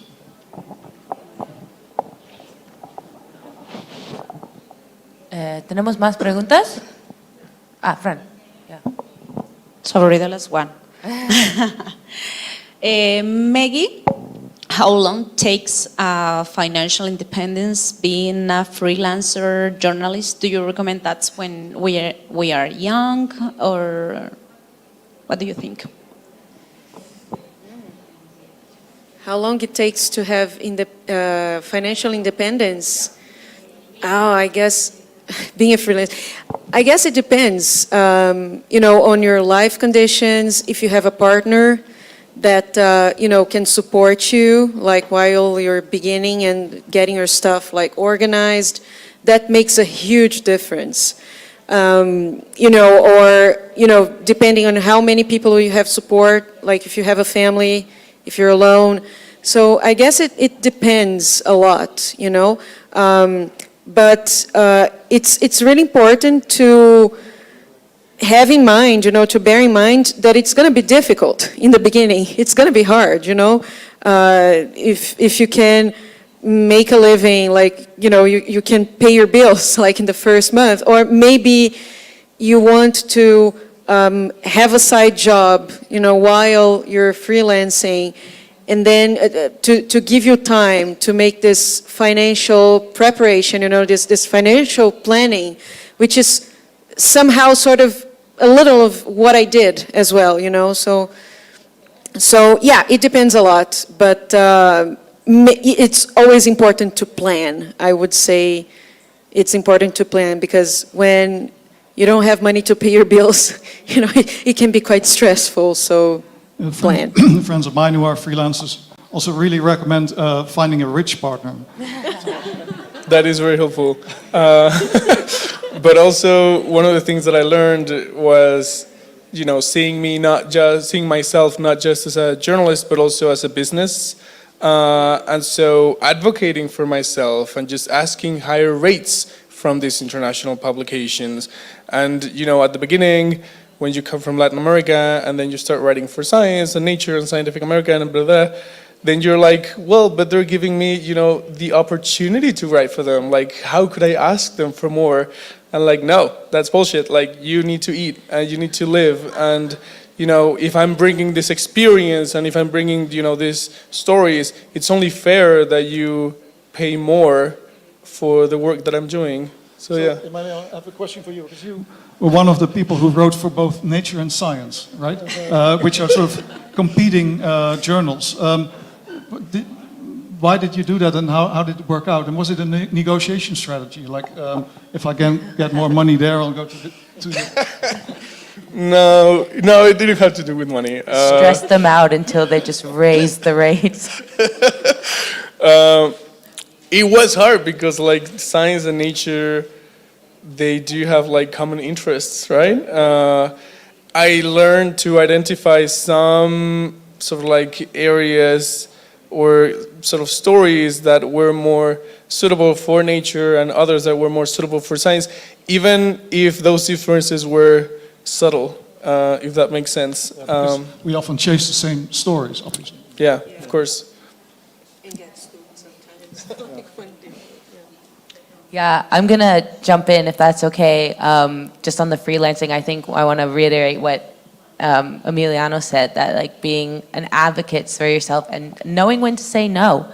Because sometimes it's tempting to work for a prestigious publication just because they're prestigious, but eventually you run out of money. So if they're not paying you enough, you can't write for them. And I think that's pressure that we need to put on our field to pay writers more. But anyways. I learned to review your contracts as well. That's read the contracts. Very important. Yeah. Please do. So we have about 5 minutes left. I guess, I'll put it to you guys, if there's anything that we didn't cover that you want to say. We talked about a lot, but no. Maybe just one last question from the audience? Yeah, one last question from the audience. Laura.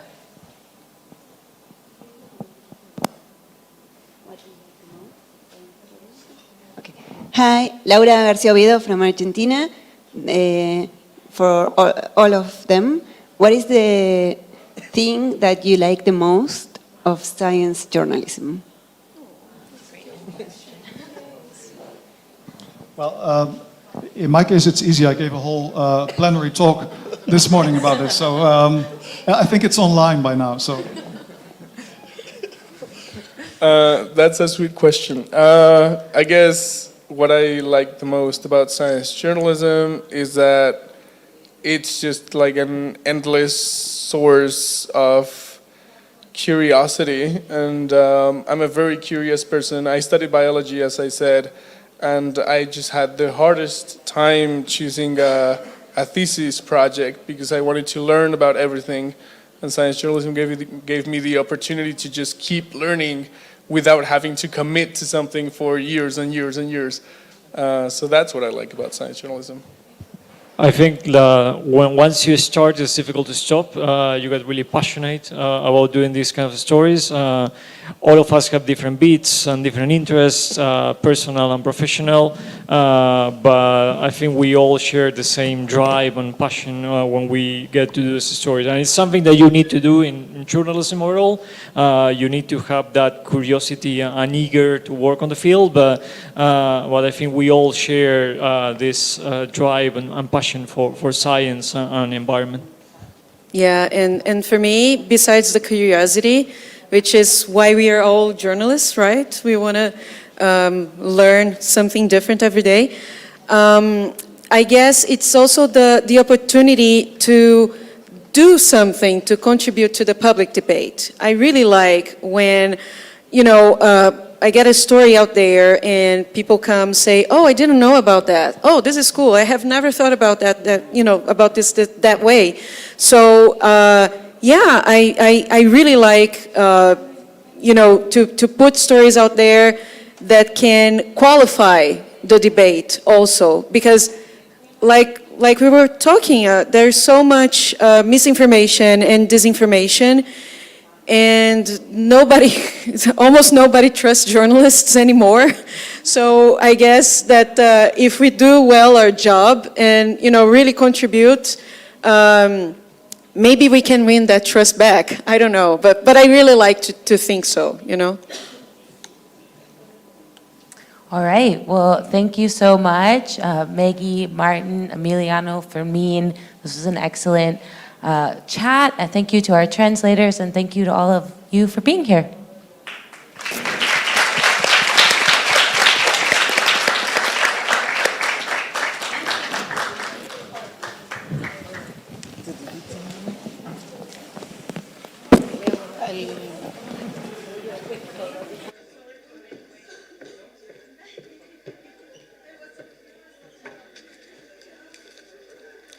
Muchas gracias. Aló. Muchas gracias a los ponentes.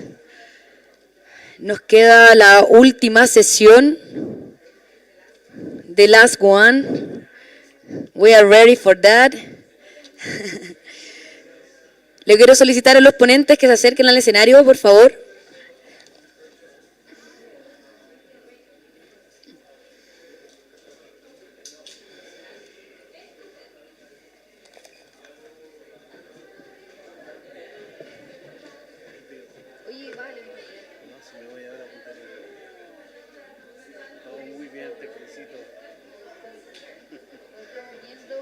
Trabajando juntos.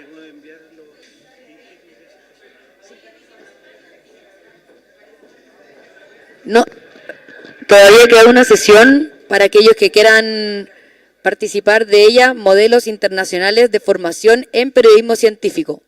Si hay algún estudiante que quiera seguir en el teatro, están invitados.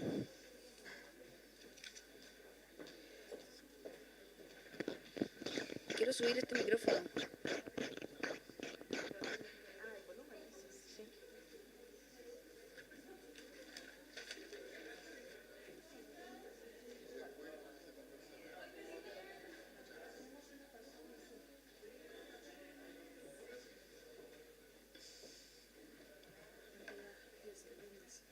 Sí, pero es que no hay café.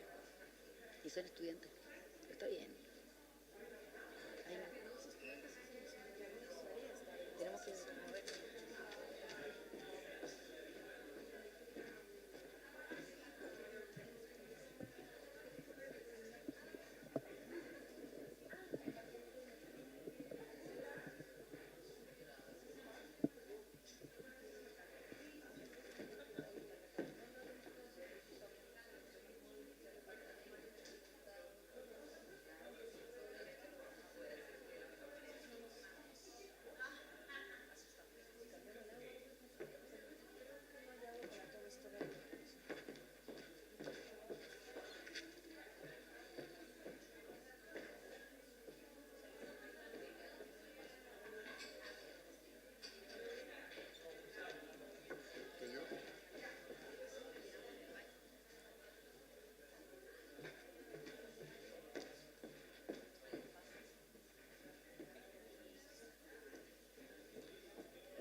Bueno, pues vamos a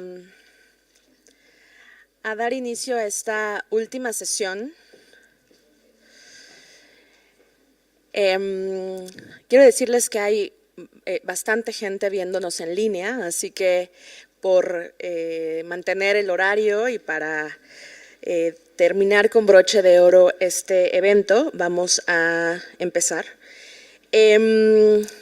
Ya hablamos mucho sobre cómo conseguir trabajo, básicamente, cómo conseguir lugares para publicar, pero para llegar ahí tiene que haber muchas cosas pasando antes y una de ellas es la formación.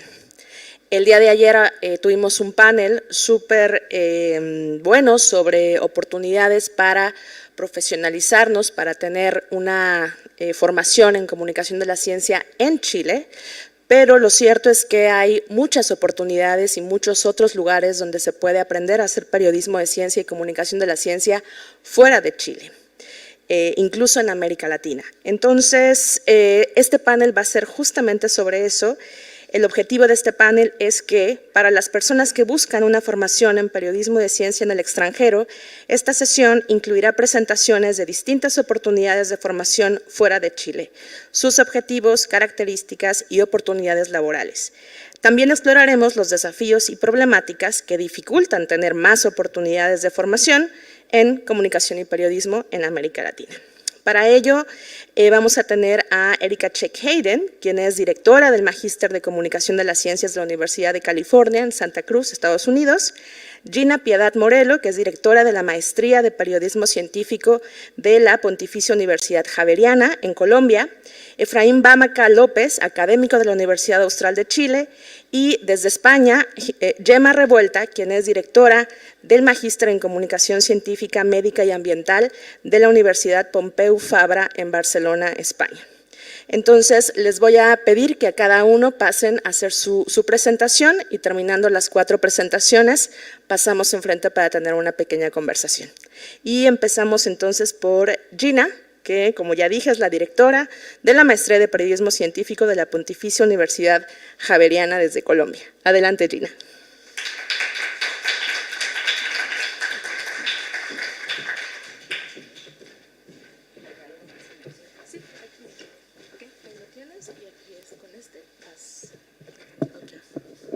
Ah, no, pero ese no es.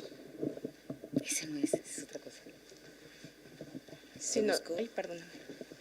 Si nos ponen la presentación de Gina, por favor. ¿A quién se la paso? Yo creo que de pronto fui yo que pasé algo mal. Puede ser. A ver.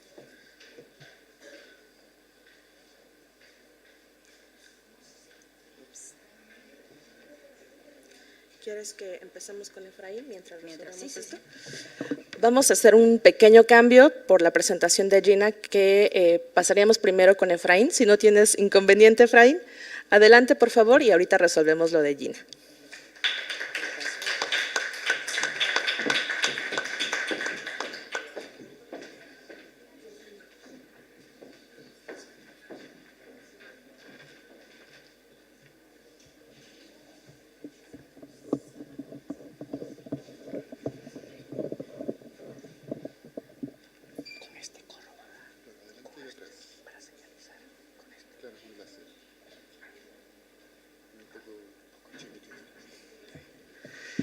Muy bien.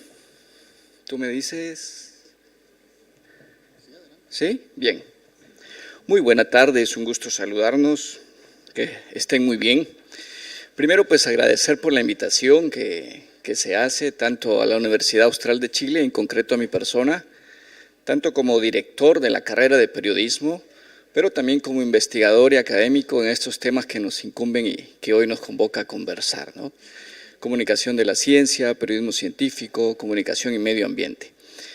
Como centroamericano y en concreto como guatemalteco, hoy me posiciono ante ustedes para conversar sobre estos aspectos que en la región centroamericana nos permiten pues, poder dialogar sobre estas cosas. Cuando digo Centroamérica me refiero a Guatemala, El Salvador, Honduras, ahí estamos, Guatemala, El Salvador, Honduras, Nicaragua, Costa Rica y Panamá.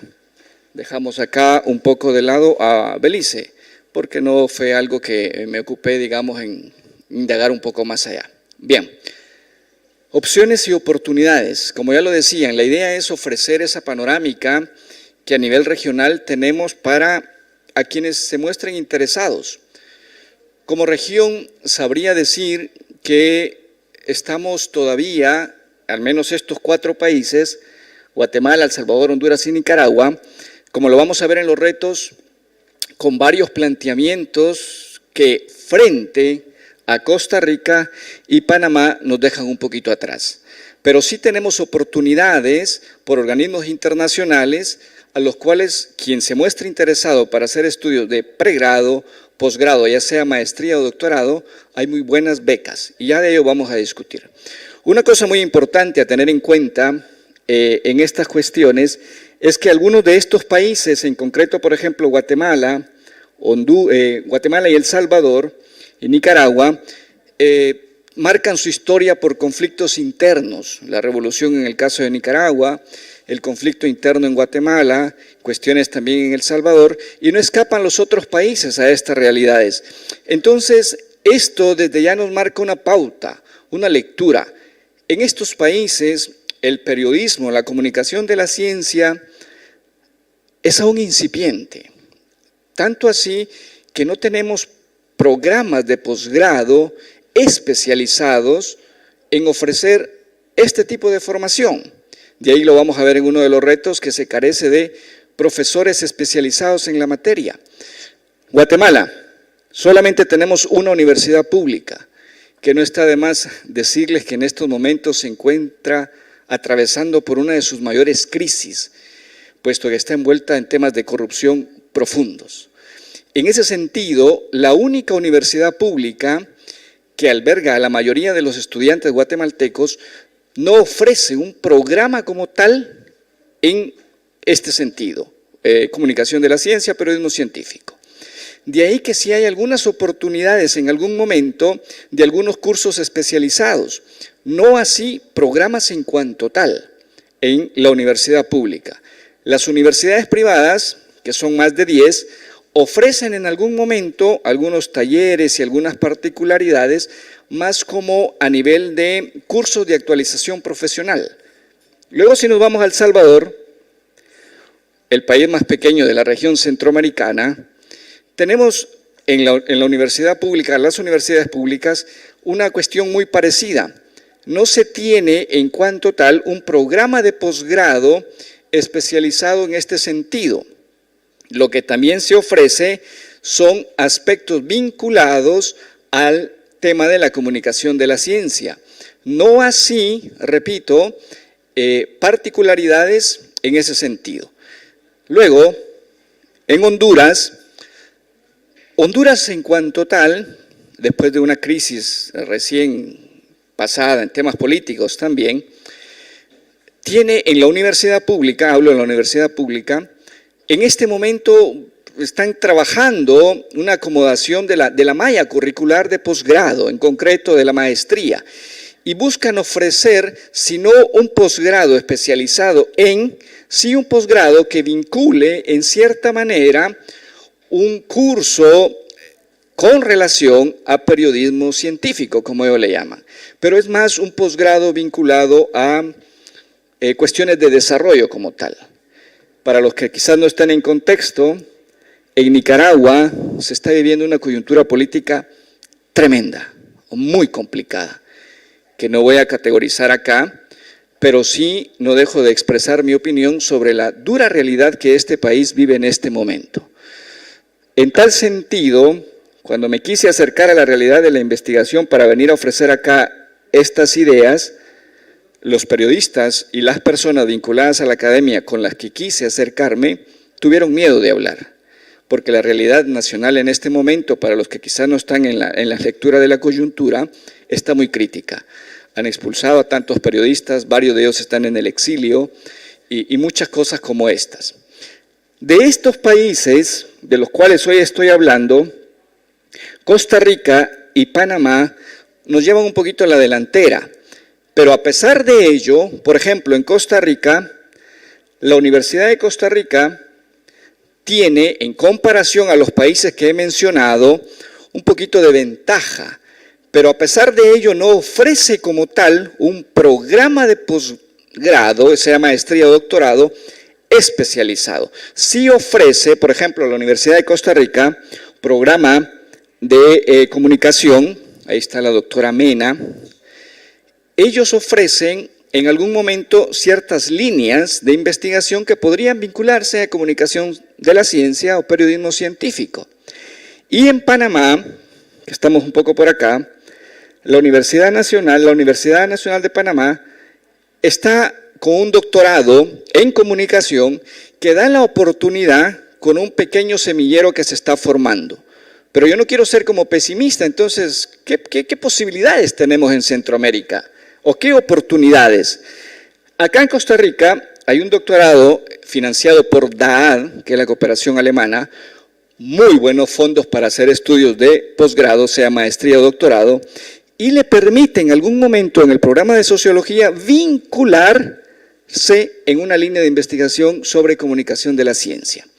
En estos otros países, de los que he hablado antes, que son un poco como los desafíos, tanto el CESUCA, que es el Consejo Superior Universitario de Centroamérica, como el SICA, que es el Sistema de Integración Centroamericano, el DAAD, ofrecen muy buenas becas de posgrado para realizar estudios. En Guatemala, por ejemplo, en la Universidad Pública, en el doctorado en comunicación, que podría en cierta manera alguien que desee tomar su tesis en alguna de estas líneas, ya sea periodismo científico o comunicación de la ciencia. ¿Qué desafíos en sí presenta la región como región, todos los países que hoy he mencionado? Primero, más inversión en ciencia y tecnología. Por mencionar Guatemala, apenas el 0,02% del PIB es lo que se invierte en investigación. Por cada millón de habitantes, apenas se ha llegado a la producción de 11 papers por millón de habitantes. Apenas somos los que menos investigadores a tiempo completo se tiene en Guatemala. De ahí que el tema de la movilidad, tal es mi caso, que soy guatemalteco pero resido en Chile y trabajo para la Austral, porque las realidades son un poco complejas. De ahí uno de los retos, mayor inversión en ciencia. El tema que les decía, de ahí verlo como una oportunidad, siento yo. Formación de profesores, o incluso esto también permite el tema de la diáspora científica. Colegas extranjeros que tengan especialidad y que en algún momento quieran sumarse a alguna planta académica, por ejemplo en Costa Rica, es bien visto y valorado. ¿Por qué? Porque tenemos una carente formación de profesores en este tema en particular. Falta. Luego, hay que orientarse mejor a estos programas de posgrado especializados de los que hoy vengo a hablar. Y un reto, un desafío muy importante que se tiene como región, cuando hablo de como región hablo de estos países, es precisamente el punto 4, que es unir esfuerzos como región centroamericana, puesto que al final somos países bastante pequeños y los comparamos con otros. Unir esfuerzos para que podamos tener programas regionales, que quizás entonces sean más atractivos y siendo más atractivos pueden tener por ende mayor población académica. Y no quiero dejar de mencionar, aunque ya se compartió el día de ayer seguramente, acá en Chile también tenemos, obviamente, Cómo Austral, de la cual soy parte, acá en Valdivia, en el sur, si no la especialidad en el pregrado, sí tenemos 2 años de especialidad para los que así lo quieran, en el pregrado, tomar, como los chicos dicen, ciencia o artístico, es decir, periodismo científico y periodismo ambiental. No es a nivel de posgrado, pero quien así lo desee también en la maestría del Instituto de Comunicación de la Austral puede también tomar una línea, la cual trato de, con otros colegas, ir abriendo para sus estudios en concreto de maestría o el doctorado en comunicación que se tiene con la UFRO, la Universidad de la Frontera, y nosotros en la Austral. Justo siendo precisamente los 10 minutos que me dieron, muchas gracias, por ahí lo dejo. Chao, chao.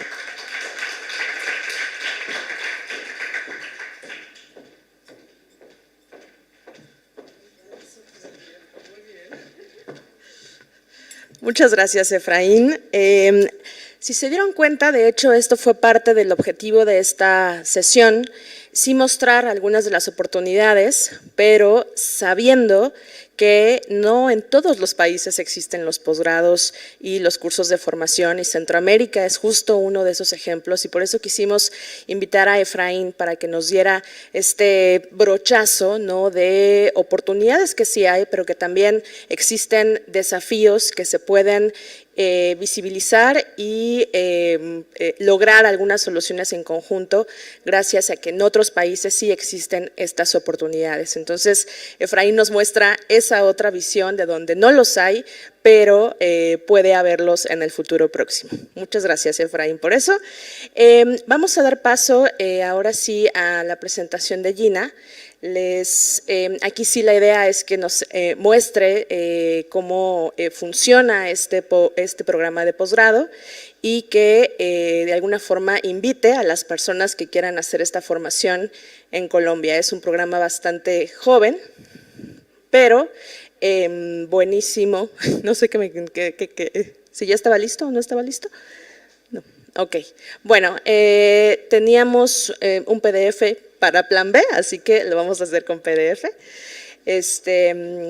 Gina, por favor, muchísimas gracias.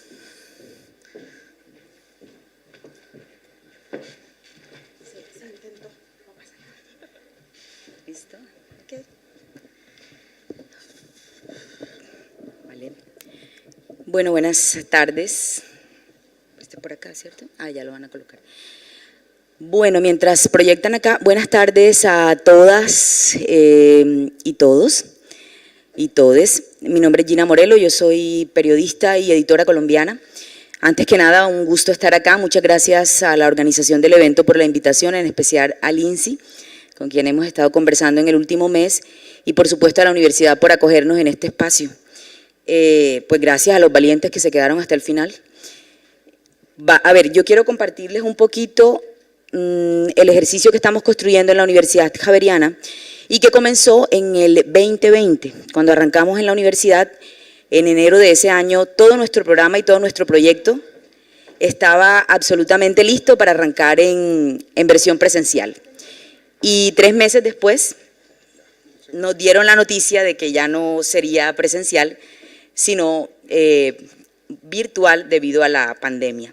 Entonces quiero contarles un poquito, por supuesto, de qué se trata el programa, pero antes que eso también de referirles un poco las transformaciones y los cambios que de la mano de un momento tan neurálgico para la humanidad representó transformaciones en el sector educativo y por supuesto también toda una suerte de puesta en marcha de las herramientas digitales que incluso también desde el periodismo coadyuvaron a hacer un ejercicio mucho más poderoso.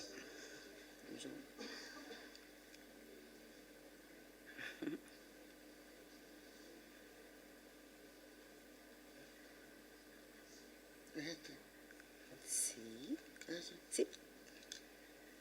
¿Ese es?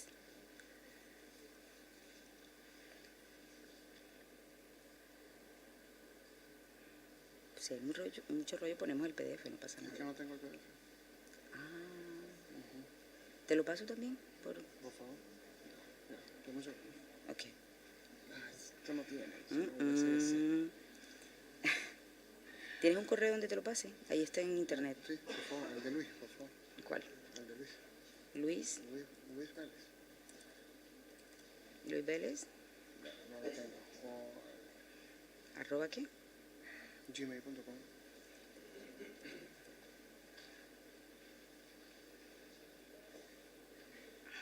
No, dale control C. No, aquí. No. Para pasarte el PDF, ¿no? No. Y el link, por favor. Ok, mira, acá está. Ya. Ok.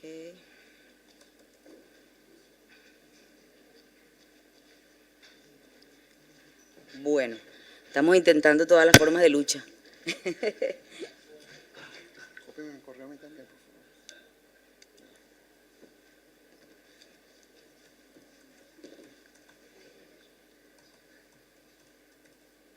por favor. @gmail.com.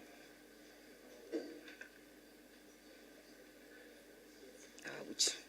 No, es que no tengo lentes y sin lentes yo no funciono.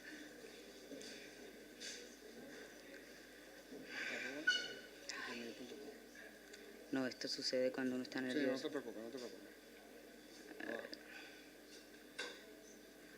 Gmail.com. Mira, pongo aquí, pon aquí. ¿Ya? Y también lo Envíame. Aprovecho también para recordarles que terminando esta sesión y el cierre de esta sesión, vamos a tener nuestro evento musical, casi de cómico, mágico musical, no, es el cierre con un show de jazz. Les invitamos todos, ya les debió haber llegado el mail con su entrada, que pueden activar en cualquier momento para que nos acompañen a esta celebración para dar fin a Sapecct. Y los que no lo tengan pueden acercarse con Fran para que les ayude a activarla.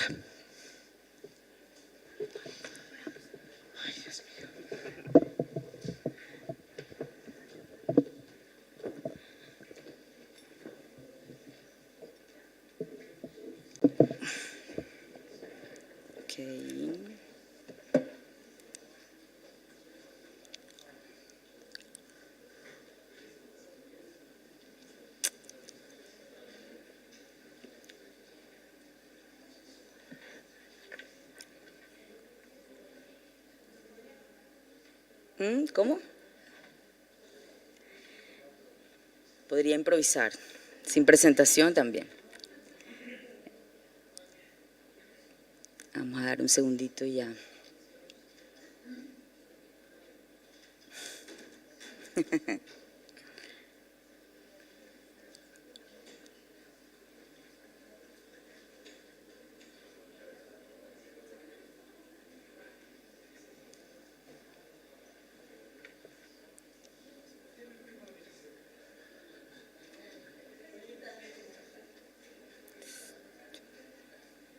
¿Ya? ¿Estamos?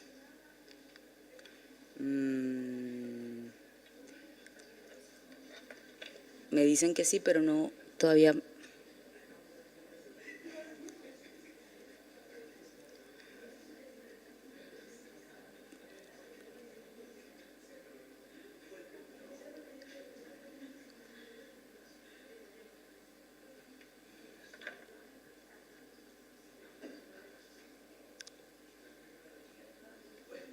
Ok.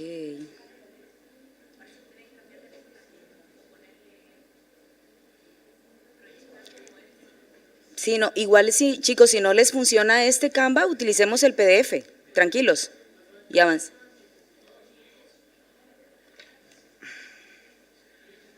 Ok.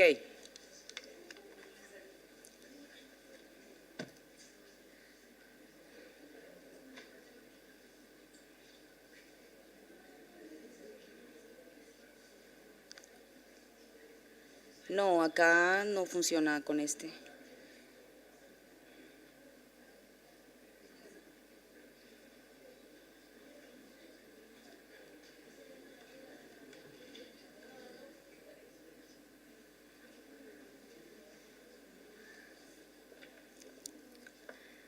Vale, vámonos con el PDF entonces. Estamos con el PDF, ¿cierto? Ok. Vale, bueno, y ustedes me ayudan a pasarlo, por favor, si son tan amables. Ok, aquí. Trato de mostrar, pero parece que no. ¿Ya?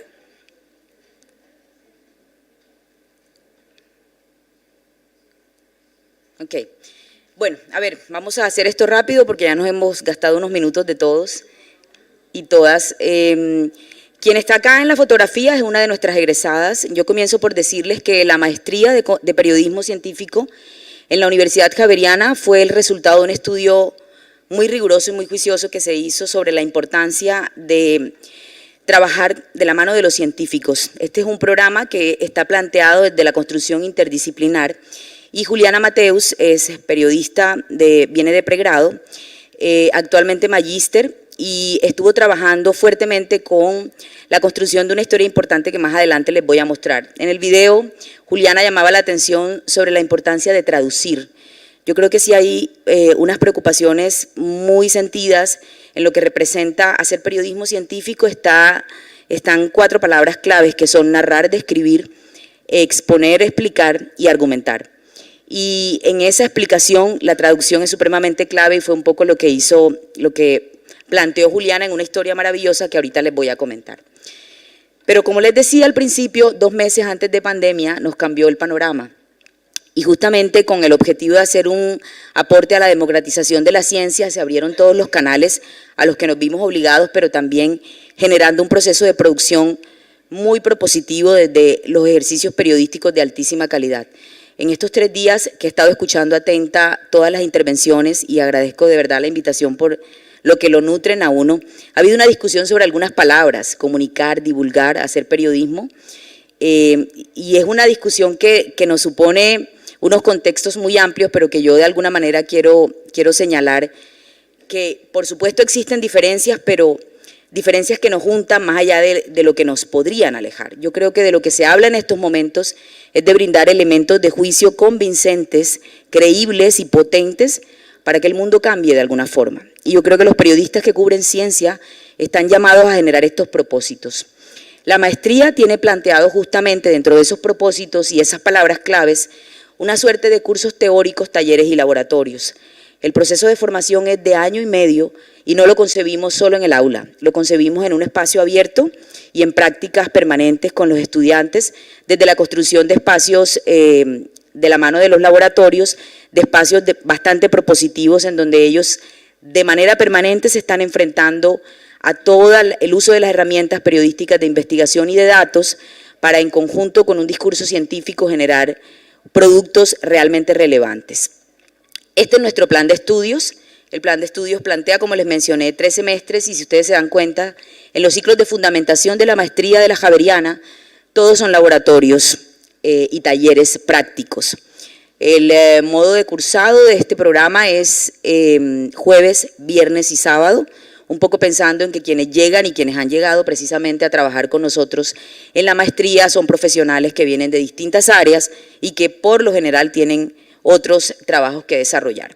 Luego tenemos un ciclo de investigación que tiene que ver con los proyectos de investigación que hacen los estudiantes y es clave lo siguiente, desde que hacemos el proceso de admisión, el estudiante plantea el interés de hacer un proyecto de investigación absolutamente real, porque para graduarse debe no solo realizar una monografía que es pequeña, como mínimo 40 páginas, sino que tiene que desarrollar un proyecto de investigación de largo aliento que empiezan a ejecutar desde el primer momento que llegan a la maestría en los ciclos de proyecto periodístico 1, 2 y 3.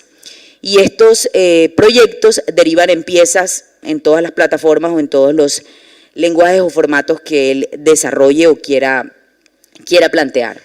Ahora, hay una cosa muy importante que les mencioné y es que las 4 cohortes que hemos tenido es el resultado de una vinculación de profesionales de diversos programas. Nosotros hemos tenido egresados médicos cirujanos, biólogos, ecólogos, especialistas en matemáticas, químicas farmacéuticas, entre otras profesiones, y periodistas. De hecho, es curioso, pero el menor número de profesionales que hemos tenido en la maestría son periodistas. Y ha habido un interés creciente y maravilloso porque otras disciplinas como la microbiología industrial se vincule con sus estudiantes con el interés de ser periodista científico. ¿Qué pasa cuando se da esto? Pues la verdad es que lo que sucede es que el aula se enriquece tremendamente y la discusión que hay es en otro nivel y hay otros ángulos desde donde se paran los estudiantes para generar un discurso verdaderamente propositivo y crítico sobre lo que está haciendo en este momento de relevante para la ciencia y también para el periodismo. ¿Quiénes estamos orientando este proceso? Aquí podemos ver algunos de los que estamos vinculados allí. Ahorita me llamaba poderosamente la atención lo que mencionó Efraín. Si bien estuve caminando, Efraín, te estuve escuchando y además es un gusto volverte a ver por acá. Sobre este asunto de qué tantos profesionales tenemos para poder desarrollar estos procesos. Y si bien podemos mencionar que este campo es relativamente nuevo en la academia, la maestría de la Universidad Javeriana es la única en español en América Latina, no es menos cierto que hay toda una suerte de profesionales anclados a distintos proyectos y programas en diversas instituciones educativas de nuestra Hispanoamérica que están trabajando fuertemente esto, y es lo que nosotros hemos precisamente intentado hacer al vincular a algunas de las personas que han estado escuchando y mencionando a algunos de los colegas acá, como Fabiola Torres, directora de Salud con Lupa, o como Gustavo Faleiros, co-creador de Infoamazonía. Pero también tenemos asimismo a otros colaboradores geniales, porque si hay algo importante que uno tiene que pensarse cuando está desarrollando un programa como el de periodismo científico, es saber contar las historias. En los 28 años que llevo haciendo periodismo, y que me encanta, periodismo de investigación y datos, hay una cosa que hemos podido comprobar a pie juntillas, y es esto de tener una muy buena información muy mal contada. Para la maestría de periodismo científico de la Universidad Javeriana, los ciclos de formación y los laboratorios de construcción narrativa para la ciencia son bastante poderosos, y por eso hemos vinculado a otras personas, como las pueden ver acá, como Roberto Herscher, Lisbeth Fock o Pablo Correa, que han orientado los procesos de formación de los estudiantes y que han derivado en piezas que incluso se salen del formato común y corriente de un reportaje de investigación en profundidad. Por ejemplo, un doctor médico cirujano, Juan Cebá, terminó produciendo un libro que estamos sometiendo a la revisión de pares para ser publicado prontamente por la Javeriana, y se titula Diario de un cirujano pediatra en el Baupés, un departamento del Amazonas con unas deficiencias en materia de salud bastante grandes. ¿Cuál es la modalidad de trabajo? Pues les mencionaba lo de la monografía, pero el estudiante es muy libre en la producción de su trabajo periodístico, y para eso hay también profesionales que acompañan ese trabajo. Por lo menos mi experiencia es en el periodismo de investigación, los datos y las construcciones narrativas, o como yo vengo llamándolo hace ya cierto tiempo, narrativas mestizas para contar mejor la ciencia. Marisol Cano es nuestra decana de la Facultad de Comunicación y Lenguaje de la Universidad. Un poco lo que quería compartirles acá en una frase que ella menciona es como el interés creciente de que este programa fortalezca todos los espacios de conocimiento por donde transitan los diferentes saberes. Yo creo que el primer día hacía una pregunta relacionada con el tema de los saberes ancestrales. Yo igualmente soy entrenadora para la Dolce Vele Academia en América Latina, y el año pasado estuvimos muy preocupados por desarrollar un proyecto titulado Vientos Alicios, en el cual le dimos espacio a la construcción de piezas periodísticas desde la sabiduría ancestral, en diálogo directo y horizontal con científicos, y creemos que eso también es relevante para vincular a todos los procesos de formación. No se puede entender América Latina sin esto, definitivamente, y la mirada desde Occidente necesita definitivamente fortalecerse con otros espacios. Este es el proyecto de Juliana Mateus, la primera estudiante que les presenté, egresada nuestra ya, y quien luego de un proceso maravilloso hizo este trabajo a partir, digámoslo así, de un faltante que hubo en un ejercicio de Salud con Lupa, que investigó toda la violencia ginecostétrica, pero el único capítulo que no estaba dentro del proyecto era el de Colombia. Muchas razones impidieron que se hiciera el proceso, y Juliana lo asumió para hacer una investigación de altísimo nivel, de la mano de científicos y expertos, y poder indagar sobre todas las violencias que afectan a la mujer en este sentido y que son de alguna manera silenciadas en las agendas periodísticas. Otro proyecto fascinante de una investigadora nuestra, Karen Corredor, psicóloga y neurocientífica, fue la propuesta de crear un espacio digital que se llama Neuro lo que sea. Es una investigación de cómo se malemplea el prefijo neuro en nuestro idioma, y de alguna manera todos los problemas que esto causa. Lo interesante que hizo Karen Corredor, con la ayuda de varios profes expertos en el tema del fact-checking y la verificación, fue crear una metodología específica para poder hacer verificación de información de todo lo que tiene que ver con las neurociencias, y sigue en proceso de crecimiento su sitio web, que pueden mirar. Hasta el momento somos 4 cohortes las que vamos allí. La última que tenemos son todas chicas. Hay un interés creciente de la mujer por vincularse a estos temas de manera muy poderosa, lo cual celebro, por supuesto.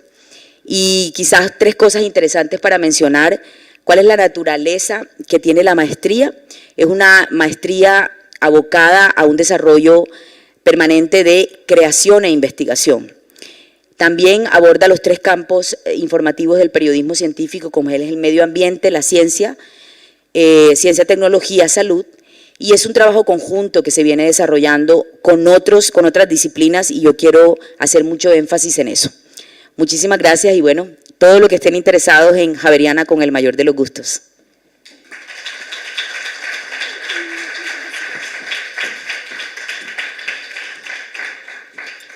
Muchas gracias, Gina. Lamentamos los errores técnicos que siempre ocurren, bueno, de otro tipo. Les voy a pedir que nos proyecten a nuestra tercera ponente. Nos hubiera encantado que nos acompañara presencialmente, pero ella está desde España y por algunos motivos no puede acompañarnos, pero la vamos a ver a través de la pantalla. Ella es Gemma Revuelta y, como había dicho, es de la Pompeu Fabra. Entonces, no sé si nos estás escuchando, Gemma. Sí, lo oigo perfectamente. Muy bien, Gemma, bienvenida. Buenas noches allá, seguramente. Te agradecemos muchísimo tu participación en Sapecct y te escuchamos. Bueno, pues nada, gracias a vosotros por haberme invitado. Aquí son casi las 11 de la noche y nada, pero creo que habéis tenido tres jornadas muy interesantes. Voy a compartir la pantalla. Espero que se pueda ver bien. Me confirmáis si se está viendo bien. Sí, Gemma, si quieres nada más ponla en modo presentación, pantalla completa. ¿Se debería estar viendo bien? Creo que tiene un poco de retraso, ¿se ve bien? Sí, se ve bien, solamente si la pones en presentación pantalla completa. Está en pantalla completa, pero igual no se está saliendo, ¿no? No, pero no importa, puedes empezar. No, lo que pasa es que veo que no se pasan las diapositivas. ¿Verdad que no las veis como las estoy pasando? No, estamos viendo solo la primera.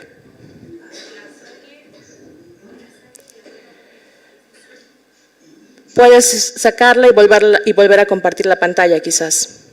Sí, voy a probar otra vez. Debo decir, mientras tanto, que este programa de Gemma es uno de los más conocidos, yo diría, en todo el mundo. Ahí ya tiene muchísimos años y muchos egresados y egresadas, y en ese trabajo de tener cada vez más personas profesionales especializadas, la Pompeu Fabra ha sido un gran lugar de formación. A ver, inténtalo, pasar las diapositivas.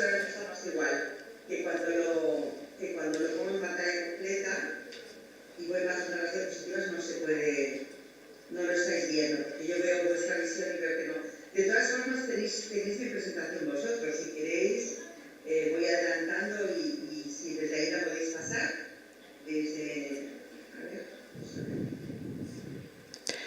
O sin poner pantalla completa, simplemente vas pasando así, ¿eso se puede? Vamos a ver si así. Ahora está en pantalla completa. Vale, pues es que va con retraso, porque ahora ya no lo tengo en pantalla completa. Debe ser que hay un retraso y, claro, yo ahora ya no lo tengo en pantalla completa y estoy viendo que vosotros es así. Lo vamos a pasar nosotros desde acá. Entonces, si quieres, Gemma, ¿puedes dejar de compartir? Creo que es mejor así. Muy bien. En un momento entonces ya te veremos porque ya dejaste de compartir y como tenemos delay. Vale, pues si queréis... Puedes ir empezando mientras. Vale, pues sí, efectivamente, como comentabas, el máster de la Universidad de Portugal, que se llama Máster de Comunicación Científica, Médica y Ambiental, fue el primero de España en ofrecerse, desde el año 95, es decir, que ahora en octubre de este año, del 2023, empezaremos la edición número 29. Llevamos casi 30 años haciendo este máster, fue el primero de España y uno de los primeros de Europa. Lógicamente, en estos 30 años ha cambiado muchísimo, pues claro, al principio las clases eran más magistrales y con una otra orientación, y poco a poco lo hemos ido transformando, también adaptándose a todo las transformaciones y los cambios en el ecosistema informativo. La orientación que siempre ha tenido, y eso sí que no hemos cambiado en todos estos años, es una orientación muy profesional, o sea, profesionalizadora. Es decir, que lo que queremos durante todo el máster es ir acompañando a los estudiantes para que puedan, una vez salgan del máster o una vez estén egresados de esta maestría, de este máster, se puedan incorporar al rango de posibilidades que permite esta profesión, la comunicación científica, y que para los estudiantes que estéis todavía por ahí viéndonos, os digo que es una profesión muy bonita y muy estimulante, o sea que os animo a todos a que os dediquéis a ella.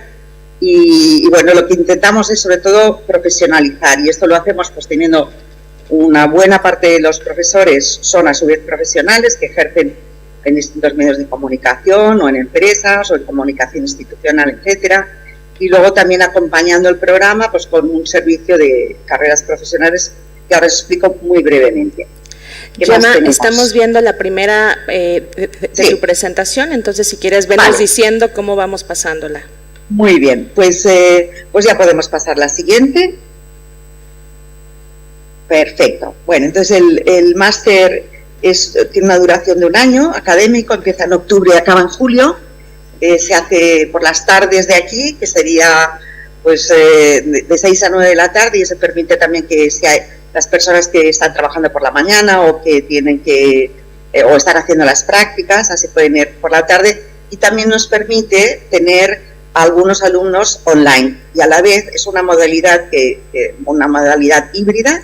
A la vez en la misma clase tenemos alumnos que están presencialmente en el aula en Barcelona y otros que están atendiendo a las clases en sus casas, en sus países, en diversos países, pero todos a la vez constituyen el mismo grupo. Incluso cuando hacemos muchísimos ejercicios de grupo y se hacen grupos combinados entre los que están fuera y los que están en Barcelona. Son grupos muy reducidos, o sea, en total cada edición son entre 15 y 20 alumnos, no más, y la idea es irles acompañando pues a esa profesionalización, a intentar que se inserten en el mundo laboral. Se hace, pues bueno, como os comentaba, ese acompañamiento. El objetivo del máster es proporcionar esta formación especializada y, por supuesto, pues proveer de los conocimientos, las habilidades y las competencias que se necesita para ejercer en esta profesión en las distintas modalidades.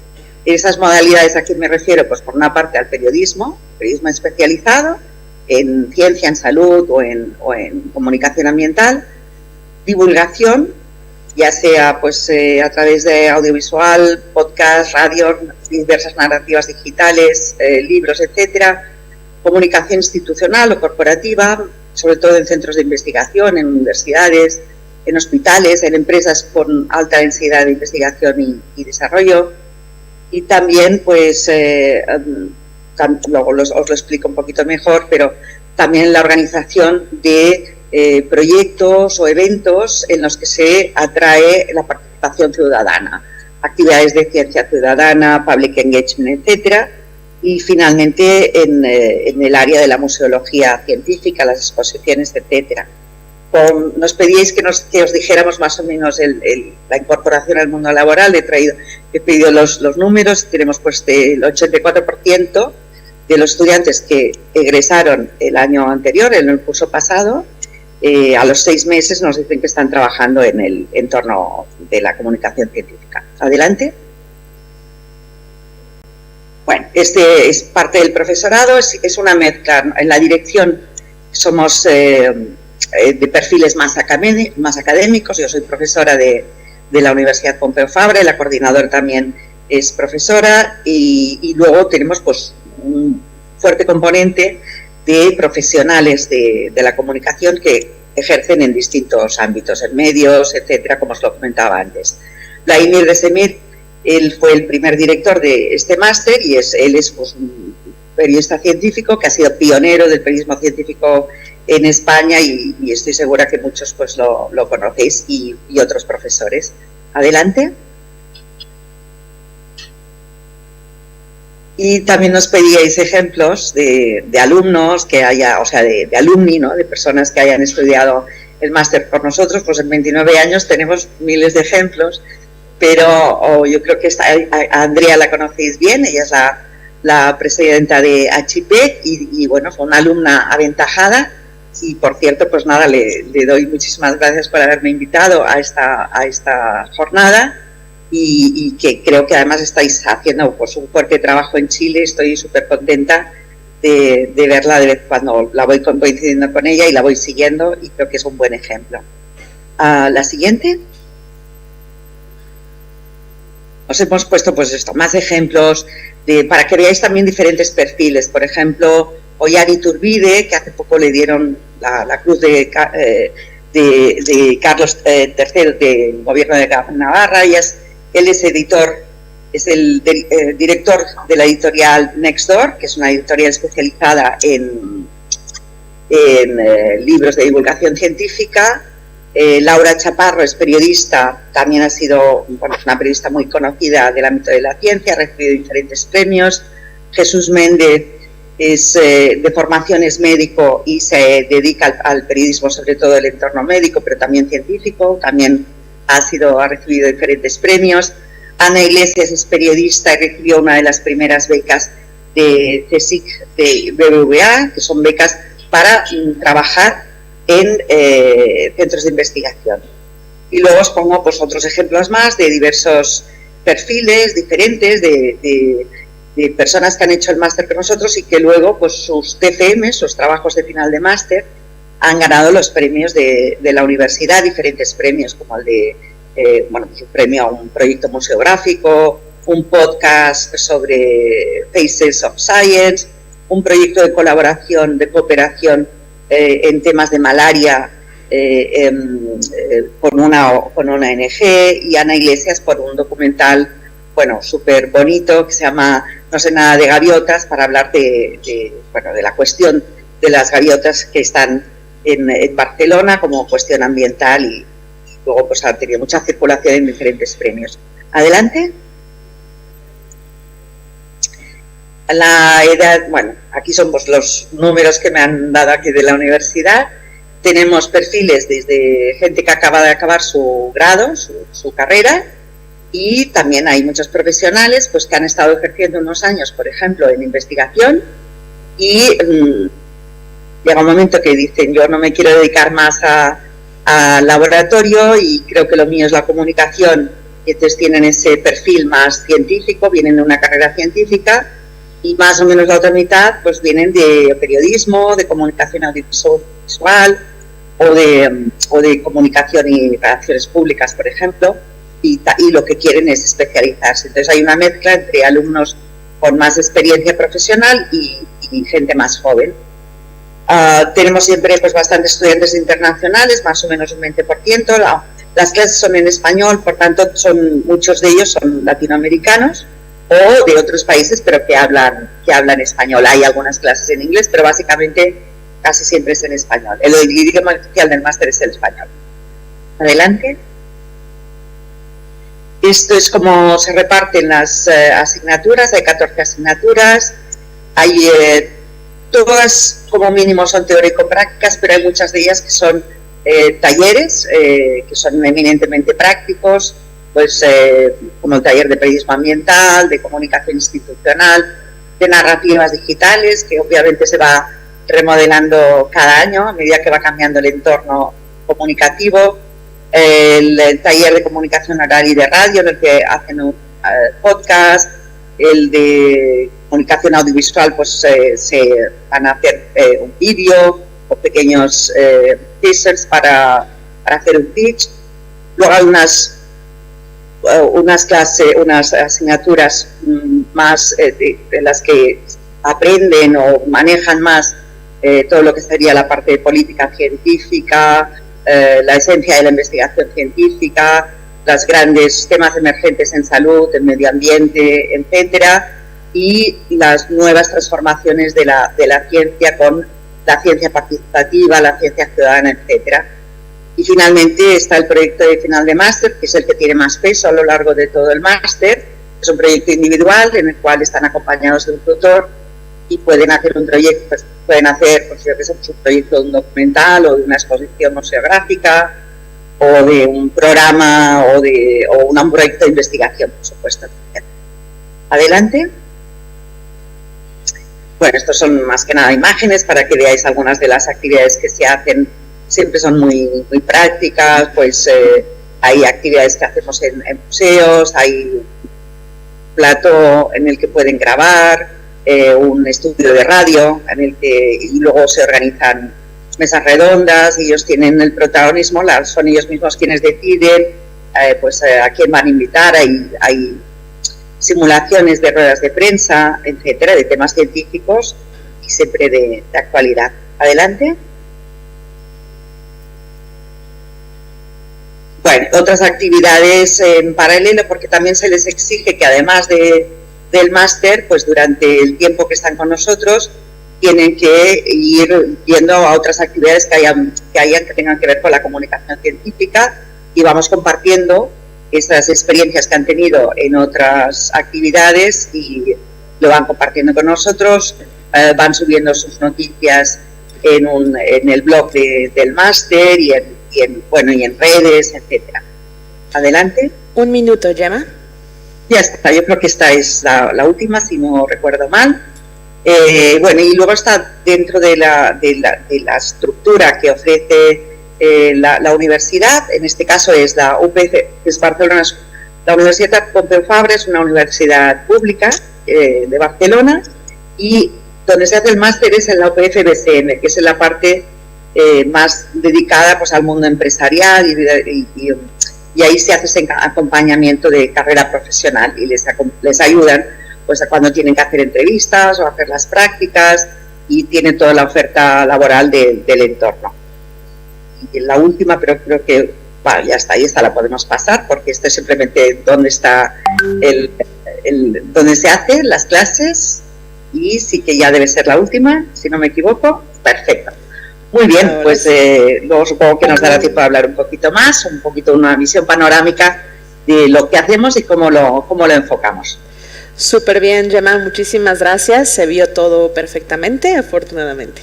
Muy bien, entonces vamos a cerrar esta serie de presentaciones con la última presentación, que es Erika, para que nos cuente de su programa de Santa Cruz, en California.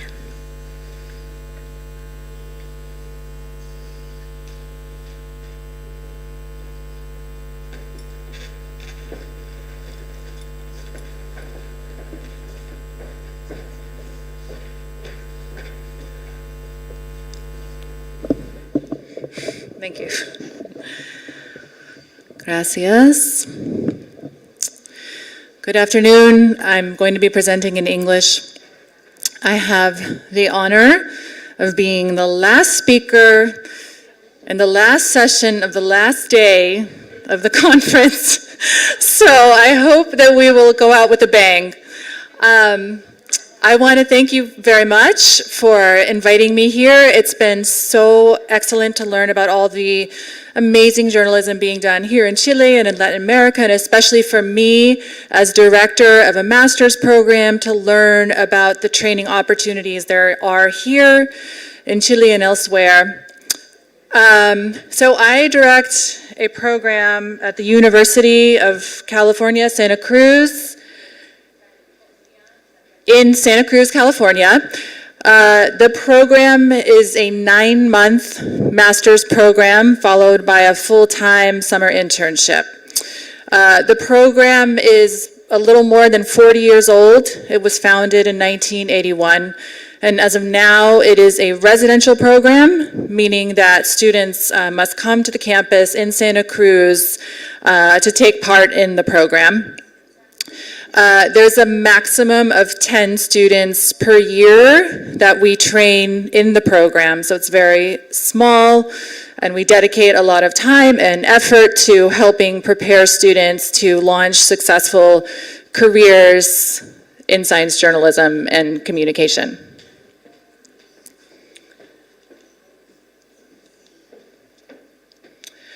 We're a very well-regarded program both in the United States and elsewhere, and we have periodic external reviews of the program, as many academic programs do.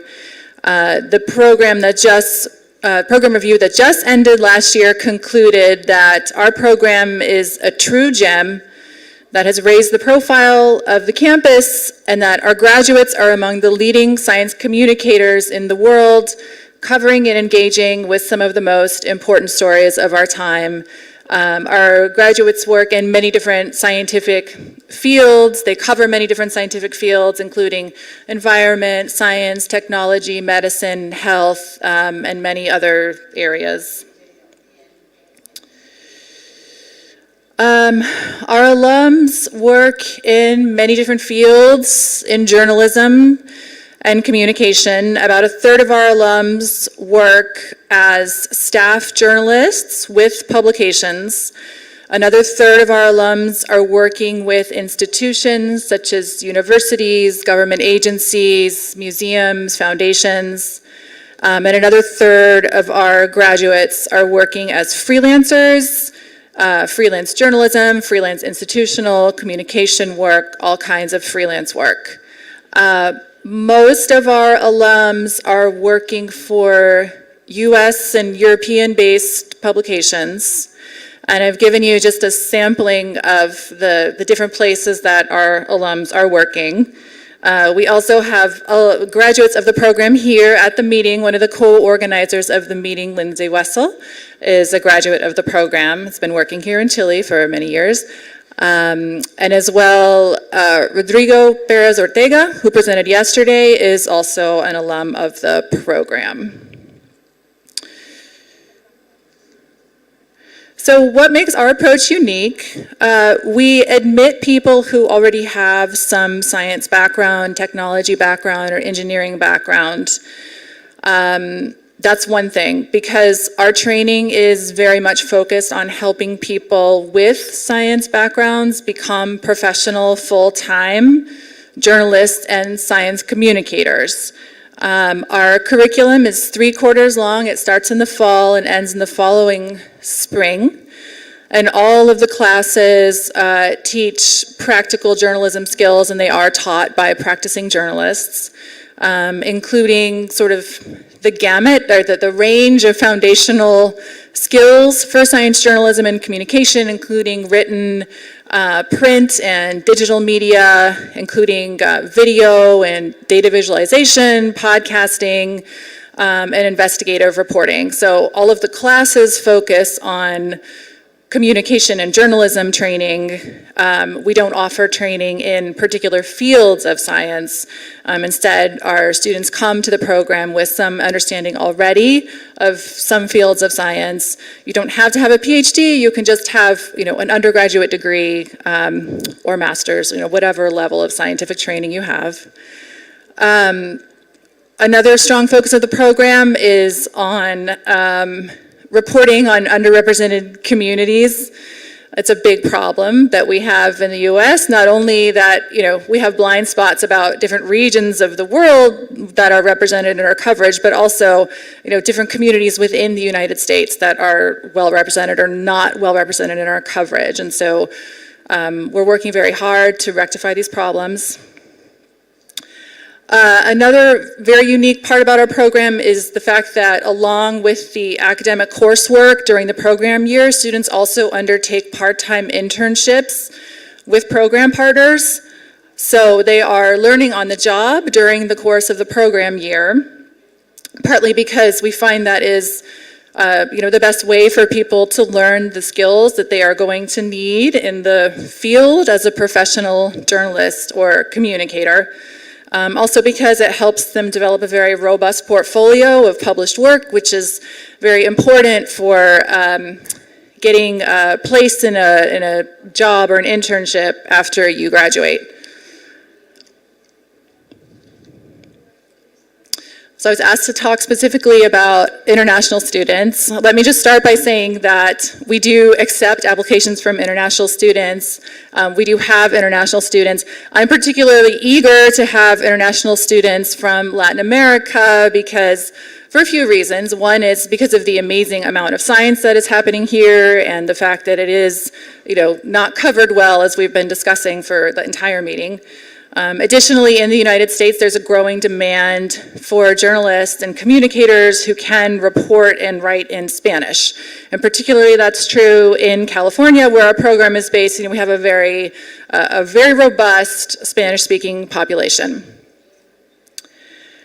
For our program, fluency in English is required. The instruction is offered in English, and most of the work that people are going to be publishing is going to be in English. It's expensive. It is the most cost-effective program that's based in the United States, but it's still expensive. So all of our students are receiving some partial scholarship at least. We occasionally offer a full scholarship as well, but it's also a good idea if you want to apply to think about scholarships or fellowships that you could use that might be available in your home country to help you study abroad.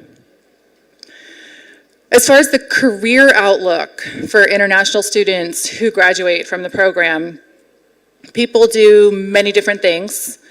It's important to say that while you're in the program with the student visa that you have, you can work in internships during the program, and you can work in an internship for at least a year and sometimes 2 years professionally after the conclusion of the program.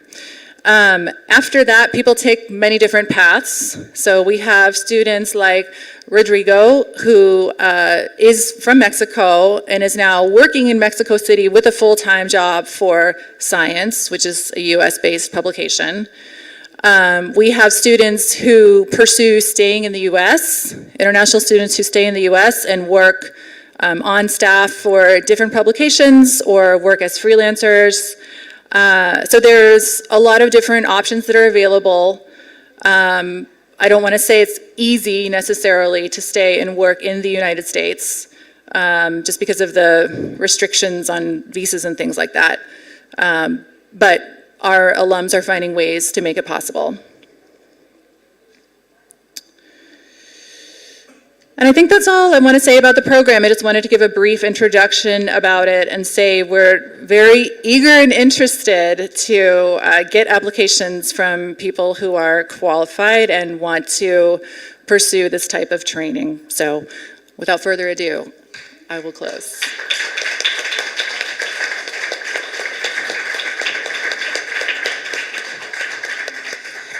Muchas gracias, Erika. De hecho, te pido que te quedes, if you can stay in the stage, y pedirle tanto a Gina como a Efraín, y si nos ponen a Gemma en la pantalla, para hacerles unas pocas preguntas y también invitar a la audiencia a hacerles las preguntas que requieran. Ahí te vemos perfectamente, Gemma.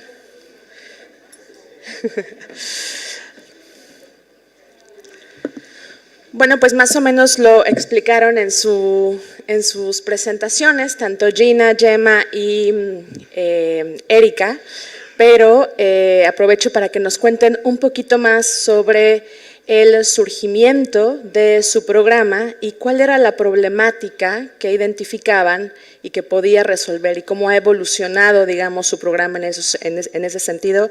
Erika is basically like the objective of the program, what kind of problems, what kind of situations you identified, and how the program could solve it, or what would be the solutions from the program. Okay. Empezamos, Gina, por favor.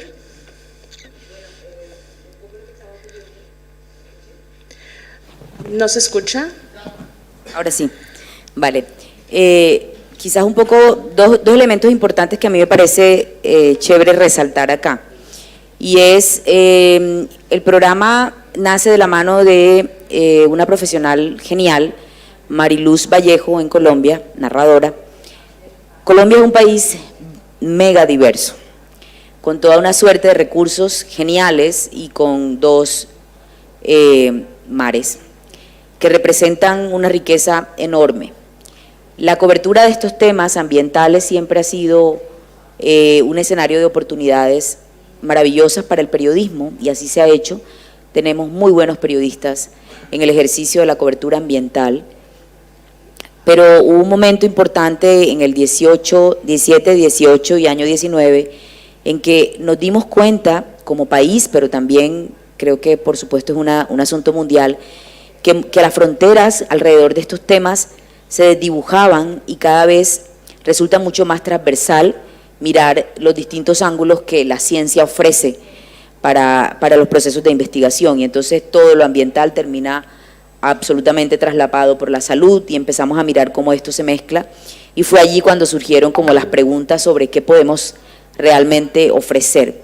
Y luego, por supuesto, de ver el ejercicio que se venía desarrollando en los medios y los distintos llamamientos que directores de medios hacían sobre la necesidad de tener profesionales mejor dotados con herramientas para hacer ese trabajo, se inicia toda la investigación para el diseño curricular del programa. Entonces yo diría que estas dos cosas fueron determinantes, tanto, y cierro con esto, cuando llegó la pandemia, recuerdo, en Colombia el 15 de marzo nos encerraron a todos. Fue algo bastante fuerte, como seguramente se vio en la mayor parte de los países latinoamericanos. Y recuerdo que al segundo mes de la pandemia yo empecé a recibir muchas llamadas de directores de medios de América Latina preguntando cuándo tenían los primeros periodistas científicos, porque contar lo que estaba ocurriendo con la COVID suponía tener que sacar a periodistas del área de deportes para ponerlos a contar una pandemia, sin los suficientes elementos, ¿no? Y bueno, así de esa manera se empezaron a dar las cosas hasta el día de hoy, que ya podemos tener un número interesante de profesionales en ese sentido, y por supuesto abriendo espacios de forma no tan sencilla, porque como lo hemos visto y es una crisis mundial, el periodismo atraviesa momentos difíciles, pero cada vez es más necesario seguir democratizando la información y muchísimo más la de ciencia. Gracias, Gina. ¿Gemma?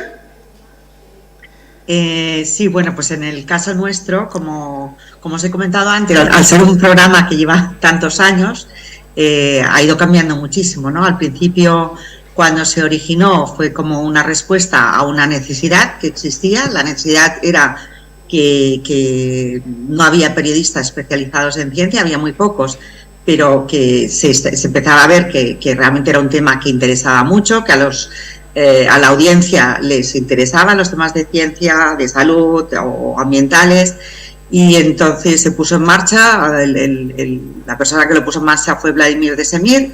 En mi universidad había una asignatura de periodismo científico para los estudiantes de periodismo, y entonces, bueno, pues desde ese momento ya se había hecho una fuerte apuesta por la comunicación de la ciencia.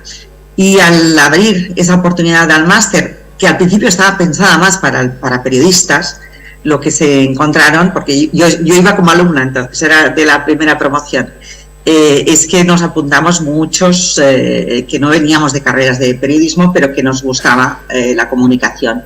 Y entonces eso hizo que se fuera transformando y que se fueran adaptando a otros perfiles profesionales, como la divulgación o la comunicación en instituciones. A principios en los años 2000 fue una época que se crearon muchos parques científicos y grandes centros de investigación en España, y eso también hizo que hubo una explosión de esas nuevas figuras profesionales, personas que estaban dentro de los centros y ayudaban a comunicar hacia el público. Y luego, pues a lo largo de los años, con toda la transformación del ecosistema comunicativo, pues se ha ido adaptando a diversas perfiles, como pues divulgación, por ejemplo, pues ya que sé, en YouTube tenemos algún ex-máster que ahora son youtubers súper conocidos, o en los últimos años más el podcast, que también pues está muy en auge. Y bueno, es constantemente ir adaptando, que esto pues es un reto, pero a eso nos dedicamos. Los comunicadores ya sabemos muy bien que tenemos que estar al día de todo, y bueno, es simplemente irse adaptando, y sobre todo tener pues en clase perfiles mixtos de personas con diferente formación, que esto al profesorado pues es un poco complicado porque tienes que explicarlo todo, pero para la clase les da muchos alicientes entre ellos, porque se complementan muchísimo unos con otros. Y básicamente este. Gracias, Gemma. Erika? If I understand the question, it's what problems the program is trying to solve. So for us, I think there's a lot. I think one of them is that in the United States and around the world, there is a large gap between scientists and the public, and that drives a lot of mistrust and distrust and disinformation, as we've seen at the meeting. And I think a lot of the reason why that problem persists is because science hasn't necessarily been covered in a way that's directly relevant to people's lives. So science brings many wonderful innovations into people's lives. It also can perpetuate inequalities and be non-responsive to the problems that actually affect people. And so one of the things we try to do in our program is to cover science as an enterprise just like any other. So the way that people cover politics or business, where they report on the news of the day, and they also do more investigative work where they really try to uncover motivations and what's going on behind the scenes and what impacts that has for all of us, especially people living in communities that haven't been well addressed by science in the past. And so that's something that we work very hard on in our training. I think the other big problem is, it's not a problem so much as a challenge that we're all facing in the field, is the way that the media landscape continues to evolve year after year after year. And I think that's something we think about in all of our programs. How do you train people so that they can have lifelong careers in this career path, so that your training is preparing them to be able to adjust to what comes down the road, so that their training is allowing them to be flexible and to continue to be experts no matter what comes at them. And so in our program, we focus on a lot of different modalities, but really what we're trying to do is help people understand how to tell science narratives in many different formats, so that as they go on in their careers, they will know the fundamentals and be able to use them in no matter what new ways of communicating come down the road. Y Efraín, a ti te tengo que hacer una pregunta distinta, porque claramente están las problemáticas, pero no está el posgrado, no están las oportunidades de formación específica. Como si fuera una cartita Santa Claus. ¿Qué crees? ¿Cómo tendría que ser este posgrado en Centroamérica para justo atender las necesidades de formación en esa región del mundo? Una de las cosas que yo creo que es importante rescatar, y me anclo a lo que Gina planteaba, en países con diversidad y riqueza cultural múltiple, porque por ejemplo en Guatemala convivimos 4 pueblos, maya, garífona, xinca, y entre ladino y mestizo hay una discusión que no entro a detalles lingüísticos, pero creo que necesitaría este esfuerzo vincular más allá de la ciencia y la tecnología en su occidentalización conceptual. Porque, por ejemplo, yo como maya no me identifico con esos conceptos esclavizantes epistemológicamente, y necesitamos deconstruir para volver a construir desde nuestras miradas. Mientras desde Occidente estamos en el año 2000, nosotros vamos más adelante. Es decir, tenemos otra forma de contar el tiempo. Entonces, esta mirada occidental que se tiene desde la ciencia y la tecnología, y desde el concepto de ciencia que nos llega hasta nuestros tiempos, para partir en una realidad como la nuestra, regional centroamericana, donde convivimos más de un pueblo, es necesario hacer una deconstrucción primero para luego focalizar ciencia, tecnología, saberes y conocimientos ancestrales, porque son dos cosas distintas. Yo creo que es un reto mayúsculo, pero a la vez de ser un reto, yo creo que traería para nuestra región y nuestros países empobrecidos en gran manera, y cuando nos vemos en América Latina, somos de los que más pobreza tenemos. Y en ese sentido vendría a ser un gran aporte, no solamente al campo del conocimiento, el saber y la construcción de la ciencia en nuestros pueblos, pero no solo para ellos, sino con ellos. Entonces ahí un poco la diferencia, y siempre lo vemos desde así. Cuando digo lo vemos es desde la mirada de los pueblos, más allá del concepto clásico de academia. Y la segunda pregunta, que es para todos, y también lo tengo que hacer distinto para Efraín, pero digamos para las tres, si un estudiante chileno, si una estudiante chilena ahora decidiera entrar a sus posgrados, ¿qué tendría que hacer? ¿Qué oportunidades tienen? ¿Qué vías de contacto, de eventos, de formas de conexión tienen? ¿Y qué oportunidades económicas también? Ya nos contaba Erika un poco de las medias becas, ¿no? Pero cosas, digamos, más concretas que puedan ofrecer a un estudiante de Chile o un profesional de Chile que quiere seguir esa carrera. Vale, bueno, en la Universidad Javeriana hay, lo primero, si quieren saber un poco más de la maestría, por supuesto en la página web van a encontrar toda la información. Además de eso, nosotros hemos establecido una suerte de canales vinculantes permanentes a través de todo el espacio virtual, precisamente por lo que hablábamos. La maestría nace cuando todos nos volvimos a casa, y entonces lo que hicimos fue fortalecer todo el uso de las plataformas para generar un diálogo permanente, propositivo, y que nos tenga conectados con el mundo. Y en ese sentido es que hemos establecido un relacionamiento permanente con gente de todos lados que tienen interés en el programa. Con relación a los temas de becas, la Pontificia Universidad Javeriana tiene distintas modalidades de ayudas económicas para los estudiantes. Es una universidad privada en Colombia, y en este sentido con la maestría también se ofrecen medias becas para los estudiantes interesados con un cierto nivel académico específico alto, con proyectos de investigación supremamente relevantes para la sociedad, y no solamente estoy hablando de América Latina, sino proyectos que también aborden la complejidad global. Digamos que cada caso siempre se analiza de manera individual, y lo que se hace es un acompañamiento desde el momento en que levantas la mano y dices estoy interesado, en revisar cuáles son tus oportunidades y cuáles son tus posibilidades. Y de esa manera también hay toda una suerte de ejercicios con el sector privado en Colombia para generar espacios de vinculación para los estudiantes o para los profesionales interesados en sus proyectos de formación. Gemma, por favor, vamos a intentar hacer concisas para aprovechar el tiempo y terminar con alguna pregunta del público. Vale. ¿Esperamos a la pregunta o contesto a esta? No, a esta, por favor. Ok, perfecto.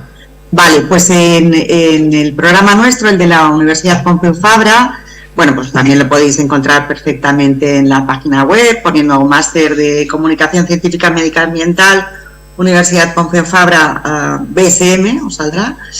Y bueno, hay unas becas que se llaman becas Talent. Nosotros este año, por ejemplo, tenemos 3 estudiantes chilenos, y yo creo que casi cada año hemos tenido a alguien de Chile. Y bueno, se puede optar a estas becas, y luego hay también otras facilidades, que todo esto pues en la administración de allí de la universidad os informarán mejor de todas las posibilidades que hay. Luego en las prácticas, hay prácticas en empresas y en medios, etcétera. En muchas de estas prácticas los estudiantes perciben una compensación económica, que bueno, algo también siempre ayuda pues a lo mejor pues a poder facilitar lo que serían los gastos de desplazamiento, etcétera, para los que están allí en Barcelona. Y los que están fuera, pues es un poco más complejo el tema de prácticas, pero a veces también podemos intentar buscar esas prácticas en el sitio donde está residiendo la persona. Pero al menos los que vienen y se quedan en Barcelona a vivir, ahí sí que todos hacen prácticas, y en muchas de esas prácticas tienen esa pequeña compensación que ayuda. Gracias, Gemma. Y yo creo que era esta, ¿no? La pregunta sí. Sí, Erika. So very quickly, I addressed this a little in the presentation, but yes, we offer some scholarships at the program, ranging from partial to full. And as far as professional development opportunities, that's what we do a lot of in the program. So for instance, the internships that people do during the year, some of which are paid, And as well, we invite a lot of professional editors to come and interact with the students. So they're starting to network in the program from the moment that it starts, and that continues for many years after. Efraín, en tu caso, no ofreces individualmente, pero creo que puedes ofrecer un panorama muy claro. Tenemos a gente viéndonos en línea, probablemente viviendo en Guatemala, en toda la región. ¿Cuáles serían tus recomendaciones para llegar a estos cursos? Justo, la región como tal, por su misma realidad, quizás y su inversión en temas de ciencia, tecnología e innovación, que sus presupuestos son cortos, también está muy en la mira de la cooperación internacional. Es otro elemento que rescato. En la región como tal, ya lo mencionaba en su momento, y aquí no es para hacer publicidad, pero hay muchos programas de muy buena valía, muy buenas becas que dan para vivir muy bien. DAD, CAD, SICA, CESUCA, parecen cosas raras esos nombres, pero son como abreviaturas que en el internet vamos y podemos encontrar en Costa Rica, por ejemplo, en Panamá, en Guatemala, en alianza con algunas otras instituciones, y recordando a Gina se me venía la USJAL, de la cual es la red de las universidades confiadas en la Compañía de Jesús, también la Landívar, aunque no tienen programas focalizados en la materia, tienen programas de posgrado en donde alguna línea de investigación podría orientar a. Entonces hay varias oportunidades que pueden favorecer el intercambio, y estoy convencidísimo que la riqueza cultural de alguien yendo de acá de Chile, por ejemplo, hacia nuestros territorios, nuestros pueblos, como dice el Popol Vuh, que ninguno se quede atrás, y lo vemos así, ¿no? Como una convivencia y una riqueza que nutre mucho a nuestros pueblos. Estoy convencido de eso. Oportunidades hay, y hay muchas. Solo es cosa como de detenerse a buscarlas, y ya les mencionaba algunas, por ejemplo. Y vuelvo a repetir, CESUCA, SICA, DAD, CAD, entre otras, aparte de que algunos organismos de cooperación internacional tienen mucho interés en este momento en aspectos de cambio climático, variabilidad climática, entre ellos mitigación, adaptación, en materia de comunicación, y que dan fondos para ubicar el programa que pueda no ser precisamente, pero sí tiene alguna línea de investigación en este sentido y puede favorecer el intercambio. Gracias, Efraín. Tenemos muy poco tiempo, pero si alguien tiene preguntas, podemos tomar 3 preguntas del público y hacemos unos comentarios finales para cerrar. 1, 2 y 3. Ya vi 3. Ok. Fran. Todos hablaron de las becas, pero ninguno creo que mencionó el tema de cuánto cuesta realmente el programa. A mí me gustaría saber cómo valores. Los valores están en la página. La universidad tiene 3 semestres. En este momento, el valor que tiene la universidad es aproximadamente de $2.500 por semestre. Son 3 semestres, año y medio. Sí, Erika. Yeah, so our program costs $60,000 US for someone who is coming from out of California. 60,000. Gemma. El nuestro son 10.000 euros, que en dólares yo creo que deben ser como $12.000 aproximadamente. Perfecto, bueno, ahí está. Allá había una y acá... Ah, sí, vamos, Lindzi. Hola, ¿qué tal? Mi nombre es Lucas, yo soy estudiante de periodismo y también me dedico a la comunicación de las ciencias. Y bueno, mi pregunta, para el que quiera contestarla, es algo que decía Carl Sagan, que es imposible no citarlo, ¿no? Él decía, la divulgación de la ciencia siempre será exitosa mientras se enseñe desde la chispa del asombro. ¿Qué opinan ustedes? Gracias por traer la frase, porque creo que de alguna manera remata muy bien lo que otros han venido diciendo estos días. Esto comienza con la curiosidad, sin duda alguna. De hecho, el ejercicio periodístico como tal es eso, es la sumatoria de una curiosidad, de un asombro inacabado, como suelo decirlo. Y para el periodismo científico eso tienes que multiplicarlo por 3, 4 o 5, porque definitivamente lo que estamos hablando es de asuntos que nos atañen a todos, pero que muchas veces por sus niveles de especialidad parecieran estar no al alcance de todos. Y lo que nosotros tenemos que hacer como periodistas científicos, cuando nos involucramos en esto y cuando hablamos de comunicar, de divulgar, pero de investigar con los otros para dar a conocer hechos, es hacerlo desde ese asombro, desde esa sorpresa, desde esa curiosidad que se nutre con las investigaciones de todos y de todas.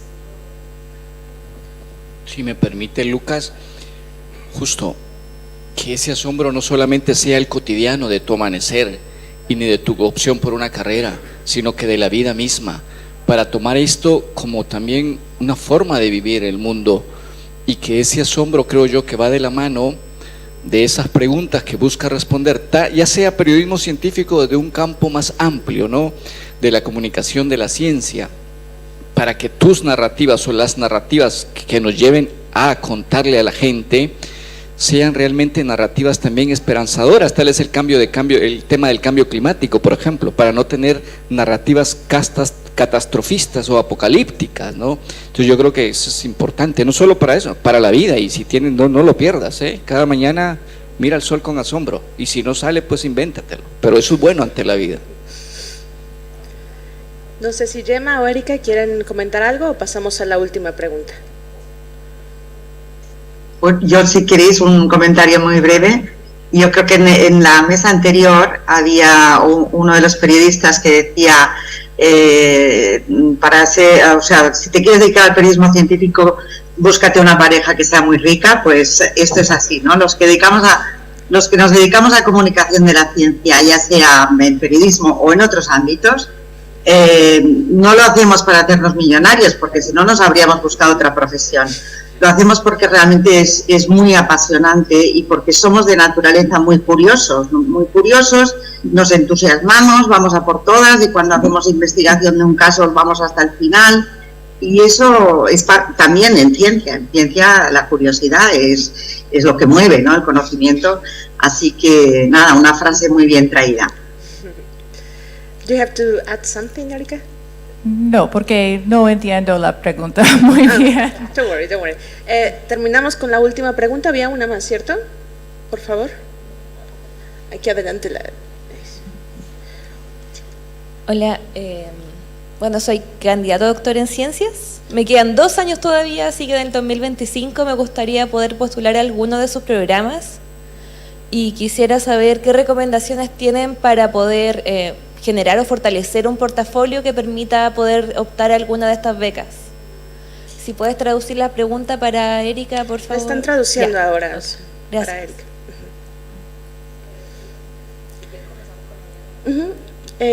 ¿Quieres contestar? It's how to build your own portfolio of work. Not to apply, just to be a successful science No, journalist? she's a current student. To get into the program. Oh, to get into the program. Well, lots of different ways. I mean, what we look for in people who apply to our program, we look for some understanding of science and the research process and some understanding of science background, and we look for communications background.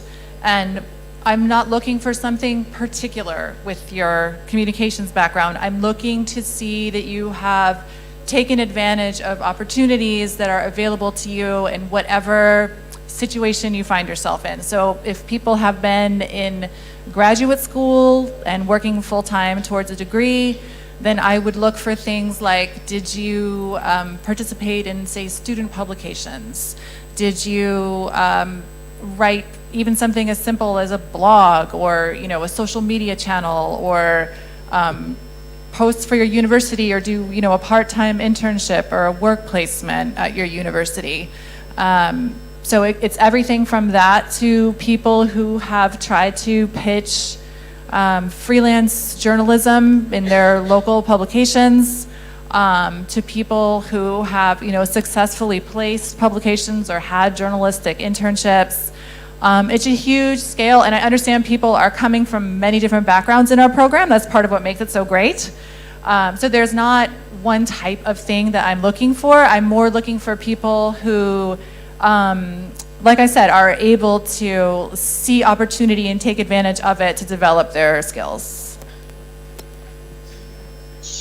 A ver, yo trataré de decirte como tips, como número uno, como un poco retomando la pregunta de Lucas, pero un número uno es vete al territorio, andar el territorio, para que desde allí te formules preguntas de investigación con la gente del territorio y no para la gente del territorio. La ciencia es un excelente motor de conocimiento, pero el conocimiento tiene que salirse de los espacios absolutamente limitados, y tiene que de alguna manera relacionarse todavía muchísimo más con la territorialidad. Yo creo que la búsqueda de soluciones desde el periodismo científico lo que hace precisamente es que puedas construir un mapa de interpretación con los otros y no solo para ellos. Y la segunda recomendación para ese portafolio que quieres arrancar y que yo te espero en 2 años y que te intereses en juntarte con nosotros es precisamente que te preocupes mucho por cómo comunicar ello, porque la construcción de las narrativas para dar a entender todo esto y para que sea apropiado es tremendamente clave. Yo creo que aquí hay un 50% de investigación y un 50% de construcción narrativa. De lo contrario, vamos a estar siempre hablándonos entre nosotros mismos. Suelo decir que muchas veces el ejercicio de la comunicación y el periodismo, y más con todo el impacto que ha tenido el mundo digital, pareciera quedarse en una suerte de comité de aplausos. Quien habla bien de mí, a ese yo lo escucho. Entonces yo lo que creo que debemos hacer es ir a la territorialidad a buscar a quien no está hablando nada de nada, que está buscando otro tipo de soluciones y desde otras orillas plantearnos posibilidades para poder construir portafolios que puedan hacer cosas útiles. Al final de lo que se trata es eso, de aportar y solucionar aspectos desde la utilidad y no solamente desde nuestro nivel de importancia o desde nuestro ángulo. Gemma, y cerramos con Efraín. Muy bien, pues la pregunta era acerca de cómo, o sea, que hay que prepararse para tener más posibilidades de tener una beca, ¿no? Cómo construir tu portafolio para entrar al programa. Bueno, en el caso de nuestra universidad, por ejemplo, pues ahí evidentemente hay una parte que es el currículum académico y van a mirar las notas, pero luego pues hay una entrevista. En esa entrevista nosotros valoramos que realmente el interés de la persona no sea una cosa de que, bueno, que hoy me he levantado hoy por la mañana y quiero hacer comunicación científica, que no es tu caso porque estamos hablando de 2 años, ya se supone que tienes las cosas muy claras, y te recomendaría sobre todo que durante este tiempo sigas ejemplos, investigues, sigas a personas en redes, analices buenos ejemplos, por qué me gusta y por qué no me gusta, porque eso es muy típico. En una entrevista te van a preguntar qué relaciones has tenido ya con este entorno y cuáles son los ejemplos de buen periodismo científico, y que sepas explicar un poco por qué te gusta, o de divulgadores científicos, ¿no? Y esto pues es un buen ejercicio que cada uno al final tiene sus propias conclusiones, no hay un blanco y un negro y un sí y un no, pero sí que demuestra que tú tienes realmente ese interés y que tienes esa capacidad de análisis, que es lo que te va a hacer una buena profesional y te va a hacer mejor candidata para las becas. Gracias, Gemma. Efraín, te pido tu último comentario, ¿Cómo no? por favor. Ya para cerrar el negocio, ¿no? Para cerrar el changarro, diríamos. Justo allá en México. Yo, aparte de ser miope, soy medio sordo, medio agarré tu pregunta y trato de responder. Mira, como profesor te podría dar un listado, pero yo creo que ya también Gina lo decía, parte de esas preguntas de un pueblo, identifícate con una realidad, porque al final es el doctorado ciertamente para obtener un grado, pero la idea es poder también incidir en alguna población. ¿Cuál es esa pregunta? ¿De dónde nace? De ahí para fortalecer tu portafolio, como tú le has llamado, pero sobre todo, yo creo, me parece a mí como tener no sé, esa mirada, esa perspicacia, ese sentido de ver como por dónde van esas grandes preguntas, y me permito con mucha libertad, obviamente es una opinión, tal vez focalizarte a los bienes comunes naturales, que en este momento hay profundas preguntas desde la comunicación de la ciencia. ¿A qué me refiero? Tema agua, tema aire, son preocupaciones mundiales y que desde la comunicación de la ciencia o el periodismo científico podríamos aportar. Pero una cosa muy importante, como también decía la colega, y de ahí quiero sumar a ese portafolio, hacia dónde va tu sentido de libertad y dónde tú te sentirías plena, para que tu pregunta también lleve parte de ti, y ahí sí que ese portafolio va a venir plenamente identificado con una necesidad para responder a la necesidad de los pueblos, ¿no? Más que para obtener un grado, que está muy bien. Por ahí lo dejo y algún otro día hasta las 8 con algún bizcocho, venga. Pues muy bien, creo que cerramos este panel con muy buenas recomendaciones y reflexiones. Te agradezco mucho, Gina, Efraín, Erika, Gemma. Muchas buenas noches, más bien, buenas noches, muchas gracias por acompañarnos. Y les pido que se queden un momento para, bueno, nosotros aquí para una foto final y que se queden para el cierre de este evento y poder irnos a festejar. Gracias, muchas gracias.